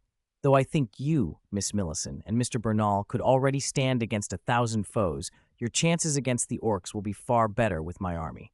He patted Thorin's shoulder. Don't worry, Thorin. The help I bring is to reclaim the Lonely Mountain as well. Then Tarns grew serious. One thing I must tell you, if the war becomes a long, grinding campaign, I'll consider withdrawing my forces depending on how things go. Thorin nodded, sincere. I understand. Better that you say so openly. Hardier men than you have been vague. He stepped to the inn window, eased it open a hand's breadth, and let the cold night wind cut across his face.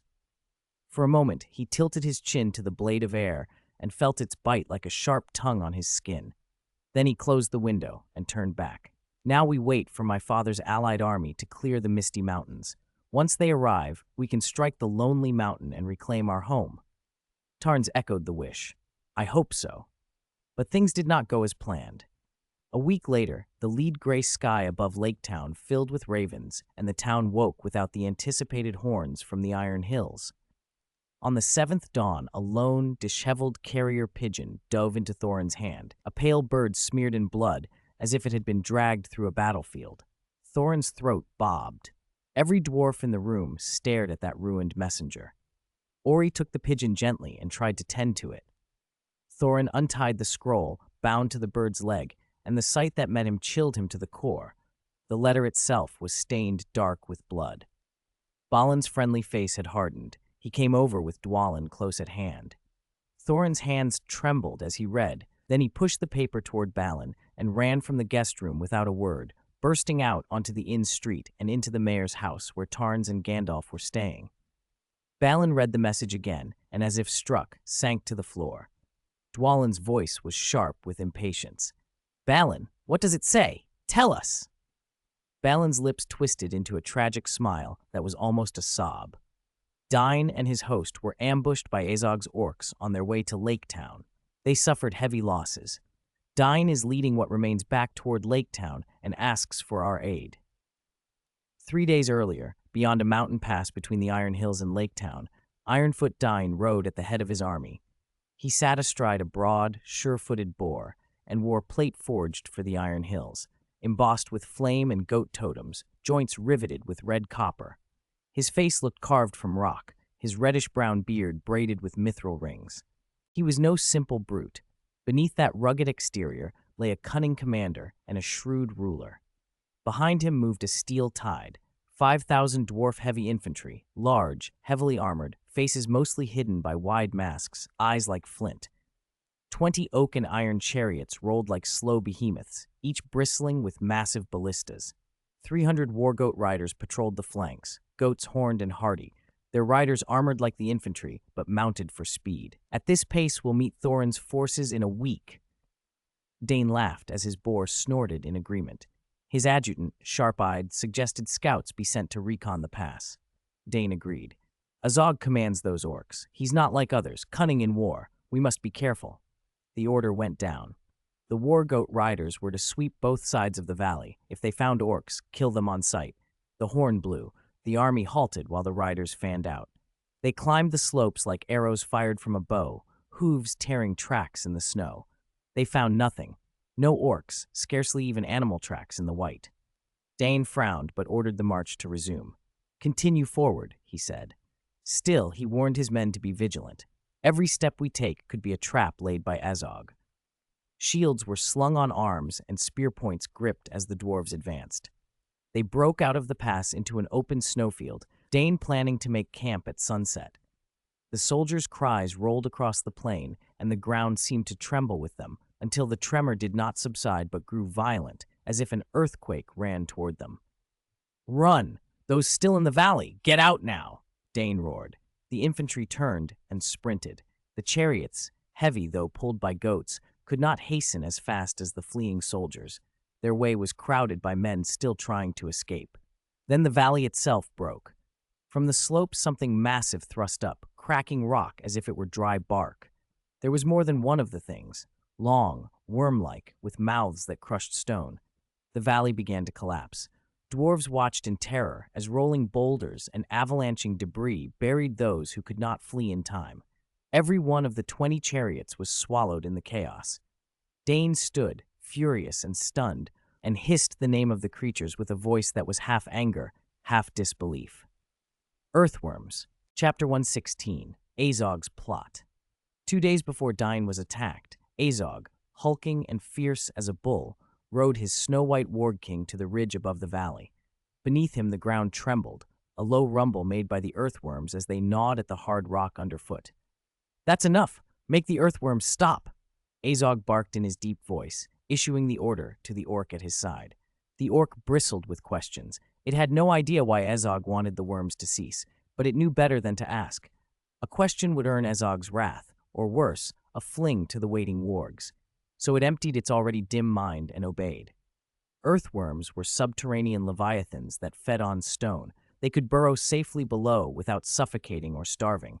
Within minutes, the rumbling faded. The orc hurried back and threw itself flat in the snow. "Master," it stammered, "the earthworms have stopped." A cruel smile carved Azog's face. "Very good. Tell them to lie low for a few days.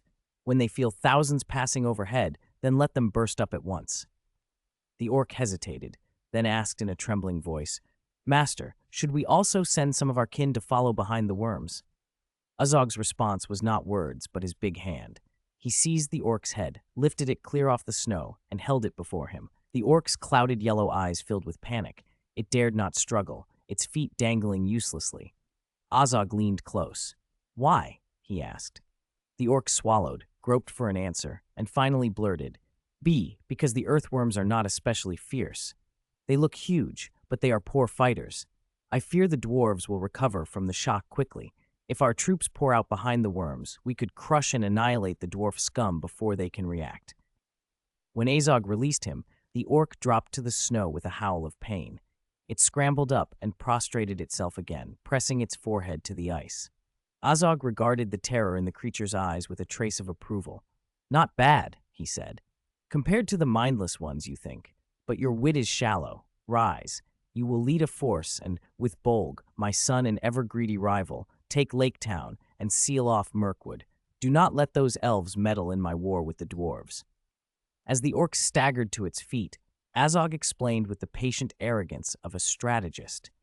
"You saw only the dwarves marching from the Iron Hills and failed to notice those coming from the other side of the Misty Mountains. The dwarves from the Iron Hills are moving toward the Lonely Mountain. That means Thrain has been rescued and healed. Otherwise, Thorin Oakenshield would not have carried the right to command Dane Ironfoot without the Arkenstone. If the western dwarves join the army from the Iron Hills, the battle will be hard to win. So while we ambush the Iron Hills host, we must throw the western forces into chaos. Dain's army should be defeated, but not wiped out. Let some escape to warn their kin, so that the dwarves pressing from the other side of the Misty Mountains, swept up by anger and concern, will march into the trap we lay for them." Azog stepped forward, spread his arms, and laughed up at the sky. "It will be like the war 100 years ago. The dwarves of Durin's line will fall one by my hand." "Master is wise," the orc cried, full of awe. 2 days later, at the moment Dine was attacked, the plan unfolded. "It's the earthworms. Send out the war goat knights. Though huge, those worms are weak. Drive your spears into their bodies. Avoid the mouths." Dane roared after the first shock. A messenger wasted no time. He pressed his lips to the ancient horn at his waist and blew. A sharp, urgent blast tore across the sky, and the command spread through the battlefield. The war goat knights tensed. They tugged the reins, and the war goats tossed their heads, understanding their charge. The knights leaned forward, faces locked on the massive, lumbering worms ahead. With a powerful push of their haunches, the war goats sprang, sending the riders forward like arrows. Snow and dust flew as they hurtled toward the earthworms. Dain's orders did not end there. He suspected this was a gift from Azog, an ambush meant to be only a prelude. If so, worse might follow. He kept shouting, "Right flank! Follow the war goat knights and cover them. The center will attack with me from the other side. Left flank, stand ready to support." He gave no orders to split forces to rescue kin trapped in the valley, not out of coldness, but because he knew the priority was to remove this immediate threat. If they divided then, they might save no one. Better to handle the earthworms and any enemy that followed, and only then try to reach those in the valley. The horn sounded again, slicing through smoke and whirling snow. The right wing of Dain's heavyweight phalanx separated as if cut by an invisible hand into a company of 1,500. Their battle cries rose like surf as they formed and marched in perfect, powerful strides behind the war-goat knights. Dain himself rode a fierce war boar, its muscles driving through the snow. He raised his great warhammer high and had his adjutant lift the Iron Hills standard. The banner snapped in the wind with a fierce whoosh. Dain's voice rolled over the field like thunder. "Sons of Durin, raise your weapons and charge with me. Charge!" Chapter 114, Ironfoot Dain. The War-Goat Knights' fighting spirit flared even higher when their king's battle cry rolled across the field. Those earthworms, Dain had said, were not cunning fighters, and the dwarves found that was painfully true. Awakened only by Azog's orders and the thunder of the dwarf army passing overhead, the burrow beasts had slowly tunneled up and simply stood there, inert and oblivious to the chaos around them. Their massive bodies loomed immobile. Dwarven mounts and heavy infantry charged, and the worms showed no posture of defense or attack. One of them even idly chewed on a chunk of stone, grinding it to dust and swallowing it as if the approaching spears were nothing. "Aim for their bodies," the lead war-goat knight bellowed. Despite the jostling charge of their mounts, the dwarves remained sure-footed, leveling long spears with practiced skill. The spearheads flashed cold and bright in the sun. With a thunder of shouts, the war-goat knights drove their lances into the exposed flanks of the earthworms, spear after spear hammering like a sudden squall. A piercing screech answered them. Pain lanced through the worms' enormous flanks. They writhed, and with a violent heave, they flung the riders off their goats. The plate-armored dwarves arced through the air and hit the ground hard. Then, with another shuddering roll, the wounded but largely unbowed beasts withdrew and vanished back into their tunnels. The war-goat knights and the heavy infantry who had rushed up to support them stared incredulous. Dain had been right. They were not brave warriors. They were cowards. Still, the sight irked them. A few dwarves scrambled to their feet, a little dazed but unhurt. Their long spears had been ripped free and left buried in the earthworms' hides. Now they drew their short, fine steel blades. Dain urged his mount forward, dismounted, and pressed his ear to the ground to listen to the tunneling below. His face tightened. "Don't let your guard down," he called in a voice like a struck anvil. "Heavy infantry, move up and make a shield wall. War-goat knights, reform and keep your charging distance. Orcs are attacking from the pits the earthworms chewed." The dwarves snapped into motion. The heavy infantry, born of discipline and long training, fell into place with efficient precision, interlocking massive shields into a solid wall. The war-goat knights reined their beasts in, spears leveled, spacing maintained between them and the pits. The goats pawed and lowed, ready to sweep forward on command. "Listen to the ground," Dain warned, scanning the churned earth. "If you hear the same shaking we felt in the valley, move out of position immediately." Hornblowers sounded Dain's warning across the field. He had not forgotten the worms had only vanished, not fled. His eyes narrowed at the pit mouths. If only the dwarf chariots with their heavy crossbows were here. He clenched his fists until his knuckles went white. Those pits were a perfect trap. With the chariots to pick off any orc that showed, the attackers would have been pinned and slaughtered. As it was, the best he could do was hold a shield wall and hope the worms did not burrow up again while the orcs inside made their move. Retreat had crossed his mind, but not for long. The footsteps and cries he'd heard told him there was no time to orderly fall back. A retreat under pursuit would shred discipline and morale. A half-formed army would be slaughtered. Better to stand and fight. Then the orc's roar hit him like a thunderclap.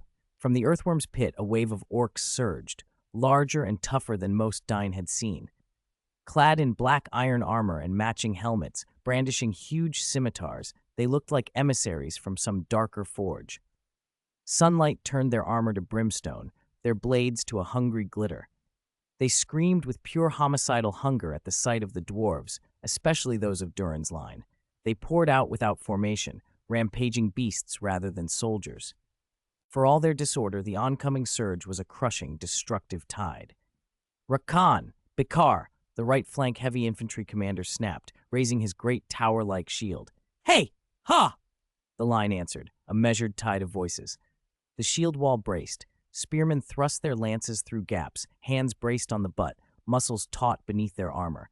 The clash was like a gray headland meeting a black sea. The commander shouted, "Spearmen, hold!" At his command, the spears drove forward with all the thrusts they could muster. The orc wave smashed into the shield wall and broke. Under the cover of the interlocked shields, the spearmen's thrusts found flesh and bone. The first onslaught was repelled, orcs cut down and thrown back like spray from a rock. It was plain the orcs knew only simple commands: when to surge, when to fall back. Azog might drive them to obey the basics, but no subtle tactics were within them. They charged and charged again, endless as weeds. Where they lacked skill, they made up with numbers. One wave fell, another stepped over their dead and charged. A third pushed out of the pit after them, and by the time the second wave died, the fourth was ready. Even now, wolves, wargs from Gundabad, howled and wove between the orcs, slipping round the dwarves' flanks. A woo! A warg howl rose, savage and cruel. Riders sat astride the great beasts, reins in hand, and the wargs snarled in a language of their own as they looped toward the dwarves' flank. Dane did not hesitate. He raised his warhammer high and bellowed, "War goat knights, charge with me, hold the line, center, support the right, left, counter the wargs that try to flank us." A messenger smashed a horn, and the call rang out across the field. Dane, astride a broad-chested boar, led the strike against the wargs and their riders like a streak of iron and red. The war goat knights answered with a unified roar and surged after their king. Chapter 118, Seeing Through the Scheme. Tarns, something's happened. Thorin's voice trembled with panic as he burst through the mayor's door. Tarns had just finished his morning exercise and was resting in the living room. He wasn't asleep, though the sudden entry made his hand slip into his spatial pack, fingers closing around a small dagger suited for indoor fighting. He almost drew it, then saw Thorin and quietly returned it to the pack. Thorin stood framed in the doorway, face drawn and breathless. Tarns motioned to the chair opposite and said calmly, "Don't panic, Thorin. Sit down and tell me everything." The prince couldn't settle. He hovered near the seat, rushing out his words, voice shaking. Dane's army was ambushed by Azog. Tarns's composed face went hard. "What exactly happened?" he asked. "Early this morning a gray pigeon flew into the inn," Gandalf said from another room, his tone heavy. He stepped into the living area, solemn. "We didn't expect it to carry such news." Tarns looked to Thorin and asked, "Where's the letter?" Thorin took a few steadying breaths. He forced himself to calm. These two were his most reliable allies now, and then relayed the message, though his voice still quavered.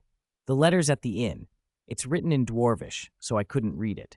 I came straight here to tell you what it said. Dane was ambushed by Azog 3 days ago. That wretched orc somehow used earthworms to wreck Dane's chariots. Then the orcs attacked through the pits the worms left behind. He fought bravely, but was heavily beaten. Fewer than 2,000 of the Iron Hills' heavy infantry remain, and just over 100 war goat knights. They're retreating toward Lake Town. Dane sent for help. He sent to me and to my father.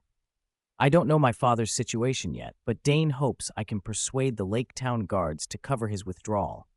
He's moving northeast toward Lake Town now." Thorin's Adam's apple bobbed.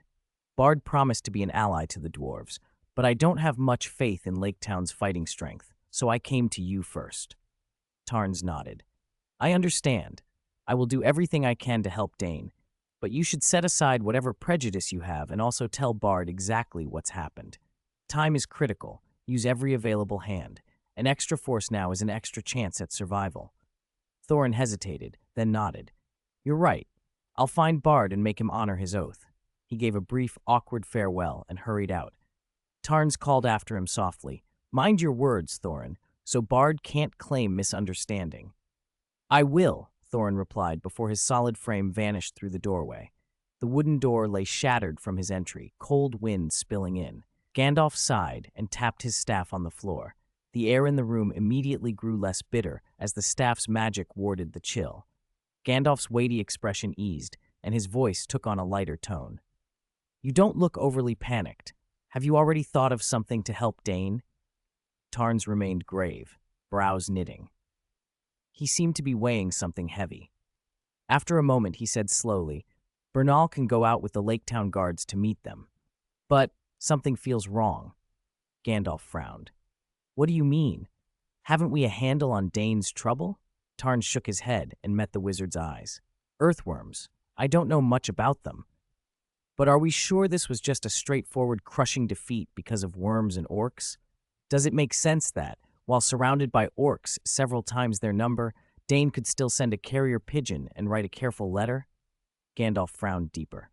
"It's possible. Earthworms are enormous, but not skillful fighters. They're more like engines of destruction. Their tunnels let orcs strike unexpectedly. I don't know how Azog controlled them, but the result would be fast raids and chaos. If the orc force vastly outnumbered Dane, the loss could be that severe." Tarn slammed his hand lightly on the table and stood up. "Yes, that's it." "What are you thinking?" Gandalf asked. Tarns's voice climbed with urgency. If Dane was surrounded by orcs many times their number, would he really have had the chance to send a pigeon out of that hell? Or to write a letter at all in the middle of a rout? No. I think Azog wanted that message to get out. His expression became nearly frantic. Dane not only sent for help from Thorin, he also sent to his father. That means Azog's target is not only Dane, but the allied dwarf host led by Thrain. Think, if Azog planned it, he could have allowed Dane a way to send a distress signal, knowing it would bring reinforcements straight into an ambush along Thrain's route. Gandalf's face darkened. Tarnans grabbed the wizard's wide sleeve and urged, "Go now. Send word to your giant eagle friends at once. They must fly to Thrain's aid. If Azog has set a trap along the march, only swift help can avert disaster." Gandalf stiffened, the gravity of Tarns's suspicion clear. Outside, the cold wind still whispered around the ruined door, but inside the three leaned toward one dangerous conclusion. A simple ambush had the mark of a cunning plot, and there might yet be time to stop it, if they acted without delay. Chapter 119, Are You Smaug's Ally? Azog, I think so. While Gandalf hurriedly left Lake Town to seek aid from the Great Eagles, Tarns found Thorin and told him what he suspected. Thorin could not sit still. The dwarf prince snarled, "My father is in danger too. Damn Azog, why hasn't he been burned to ashes yet?" Bard listened intently, then turned to Tarns. "What can we do about Lord Thrain? Lake Town cannot both shelter Dane's remnants and receive him, and Thrain is still too far away. By the time we reach him, the battle may already be over." Tarns put a calming hand up at Bard and then glanced at the restless Thorin. "Gandalf has gone to the King of Eagles for help. Those great eagles dwell in the Misty Mountains. They should be able to reach the field in time." Thorin's thoughts were in turmoil, and he could only nod. Perhaps. Seeing Thorin shaken by the news, Bard realized the dwarf needed space. He left Thorin in the room, and with a look, urged Tarns to follow him out of the captain's chamber. Once outside, Bard spoke plainly. "The war has begun. Azog did not do as Thorin and I feared. He did not simply mass troops at the Lonely Mountain to wait for our assault. He struck first at Dane, king of the Iron Hills, and at the returning King Thrain." Tarns narrowed his eyes and stared toward the snow-capped peak of the Lonely Mountain. "Azog may still have troops at the mountain," he said. "I've fought orcs enough to know when their numbers are odd. They intend to make the Lonely Mountain theirs. If you think Thorin and I should go after Smaug now, my answer is no." Bard's face went still. "Why? We must take advantage of Azog not being posted at the mountain to kill Smaug. I gave you the black arrow. If you think I will cower in Lake Town waiting for reports, I will go with you and face the dragon." Tarns laid a hand on Bard's shoulder and spoke gently. "I do not doubt your courage, Bard, but Smaug is no ordinary beast. He flies, breathes fire, and is nearly invulnerable. I have fought dragons before, and each time nearly died. With Azog's cunning, he would not leave Smaug unguarded. I do not know the exact nature of any pact between orc and dragon, but I am certain Azog would not permit Smaug to be alone in the mountain. He would have placed an orc force hidden within. Bard's Adam's apple bobbed as he swallowed. If you and your companions infiltrated the mountain, even now, couldn't you deal with the dragon? Tarn stared at the stubborn archer and sighed. And what of the orcs inside the mountain? If we fail to kill Smaug and he flies out, will he not burn Lake Town? Do you propose we let our people be turned to ash? Bard stammered, unable to answer. At that moment, Gandalf's voice came from behind them. The premise for infiltrating the mountain is that the dragon still sleeps, not that he has awoken, Mayor Bard. If you and Tarns go into the mountain now, you will only add another skeleton to the dwarves' halls. An awakened dragon feels any movement within his hoard. Not only a person, but the shifting of a single gold coin draws his notice. Gandalf stepped beside Tarnas and looked at Bard with regret. The moment Smaug woke, the plan of infiltration failed. Bard braced himself. Then what do we do? What are the people of Lake Town to do? Shall we simply stand and let Azog put his plans into motion? Gandalf raised his staff as if to rap the mayor lightly on the brow, then let it fall. Watch your words, Bard. Do nothing does not mean impotence. Tarnis sent one of his strongest warriors, Bernal, to receive Dane's remnants. Thorin himself set aside dwarf pride to ask your help and requested that you send the Lake Town guards to assist in the reception. He paused, and a tired smile touched his face. As for me, I have only sent birds to old friends who will aid Thrain. Thorin, hearing that, hurried from the room. His expression had softened. Thank you for your help, Gandalf, he said. Bard muttered, I just feel we cannot sit idly by. If Azog is as cunning as you say, we should not simply react to his designs. Perhaps Azog is not as clever as he believes, Bernal said, holding up a scrap of blackened animal hide. Tarn stiffened. Bernal, what are you doing here? What's that? Gandalf's eyes narrowed as he saw the black speech written on the hide. A message? Bernal nodded and handed the smaller hide to Gandalf. Just before you left, a foul-smelling bird flew straight to the mayor and dropped this on his face. It had another scrap tied to its leg, so I caught it. I compared them. The black speech on the two skins is not the same. This little one fell on the mayor. I kept the other. He produced a larger strip of hide from his belt and gave it to Gandalf. The wizard read both with rapid, frowning intensity, then looked up, puzzled. This is a letter from Azog to the mayor, he said. He demands the mayor cooperate with Bolg, who is said to be disguised among you, to pretend to receive Dane's remnants, and then to help the orcs who pursue them to destroy Dane and his forces. The larger letter is to his son, Bolg. After killing Dane, he is to take the pursuing orc host and seize Lake Town. Torn Bolg? Tarns muttered, trying to place the name. Isn't Bolg the orc I killed at the mayor's house? A sudden silence fell. Thorin, anxious and angry, demanded, What do you two mean? Say it plainly. Tarns faced Gandalf. This cannot be. Azog doesn't know his son's dead? Then Smaug must know. Is Smaug Azog's ally? Gandalf cleared his throat and turned his gaze toward the lonely mountain, a faint, wry smile on his lips. Ally? Perhaps that is only Azog's belief. Smaug's true ally is the being who escaped Dol Guldur. But the dragon treats orcs as lower than servants. He does not count them as companions. Within the lonely mountain, Smaug shifted his bulk, yawned, and sank into a more comfortable curl atop his glittering hoard. The dead orc the human had killed was no cause for worry to him. To Smaug, orcs were worse than humans. At least men tasted good and made satisfying noises when they died. Orcs, ugly and smelly, were hardly worth his notice. Chapter 117, A Trap Within a Trap. Bard already knew that the mayor of Lake Town, who had been exploiting the town's people, was, in fact, a puppet of Smaug, his soul enslaved by the dragon. He also knew that Tarns and his men had broken off whatever dealings the mayor had been conducting with the orcs, but he hadn't had time to ask for details.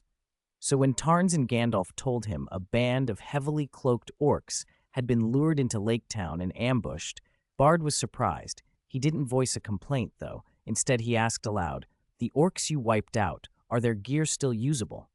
Tarns hesitated, then glanced at Bernal, who had been handling the operation. Bernal shrugged. Originally, I wanted to dump the lot into the lake, he said. But those 3 dwarves of Thorin's company, what were their names? Right, Dori, Ori, and Nori, said the mangled metal could be melted into ingots and sold for a good price. They asked to strip the armor themselves. I found the thought tedious, so I let them. I chucked the bodies in the lake. As for the armor, you'd have to ask Thorin. Thorin's face froze. Dori and his brothers did this? He frowned at Bard. Why are you asking about the orc armor? Even if the Lake Town Guard's kit isn't as good as our Iron Hills gear, it's still far better than an orc's junk. Bard rubbed his forehead helplessly. I don't want to outfit the Lake Town Guard with the armor. I want them to disguise themselves as the orc's bold leads. Tarna's eyes brightened. That's clever. Azog doesn't yet know his son was killed by me. He still believes Lake Town is under their sway. If Bard's idea works, we can clear an area in town first, lure those orcs in, then surround and slaughter them. Exactly, Bard said. But there are 3 problems we have to solve. 1. How can we be sure this isn't a trap set by Azog? 2. Is the orc armor the mayor brought into town still available? 3. Even if those 2 are solved, what if the orcs pursuing Dine's remnants are too many? What if the Lake Town Guard and Dine's men alone can't handle them? Gandalf considered a moment. I don't think Azog set a trap. The intelligence Bolg received in the letter wasn't disguised, and besides, with Smaug's prideful temperament, he likely wouldn't care about the difference in an orc's appearance. Thorin scowled. You humans are always overthinking and missing opportunities. Whether Azog knows what's happening in Lake Town or not, we must still go meet Dane's remnant. About the armor, I'll ask Dori and the others right now. It would be good to cut off the orcs chasing Dane, but don't forget our main goal. Meet Dane's survivors, not hunt orcs. And don't worry about numbers.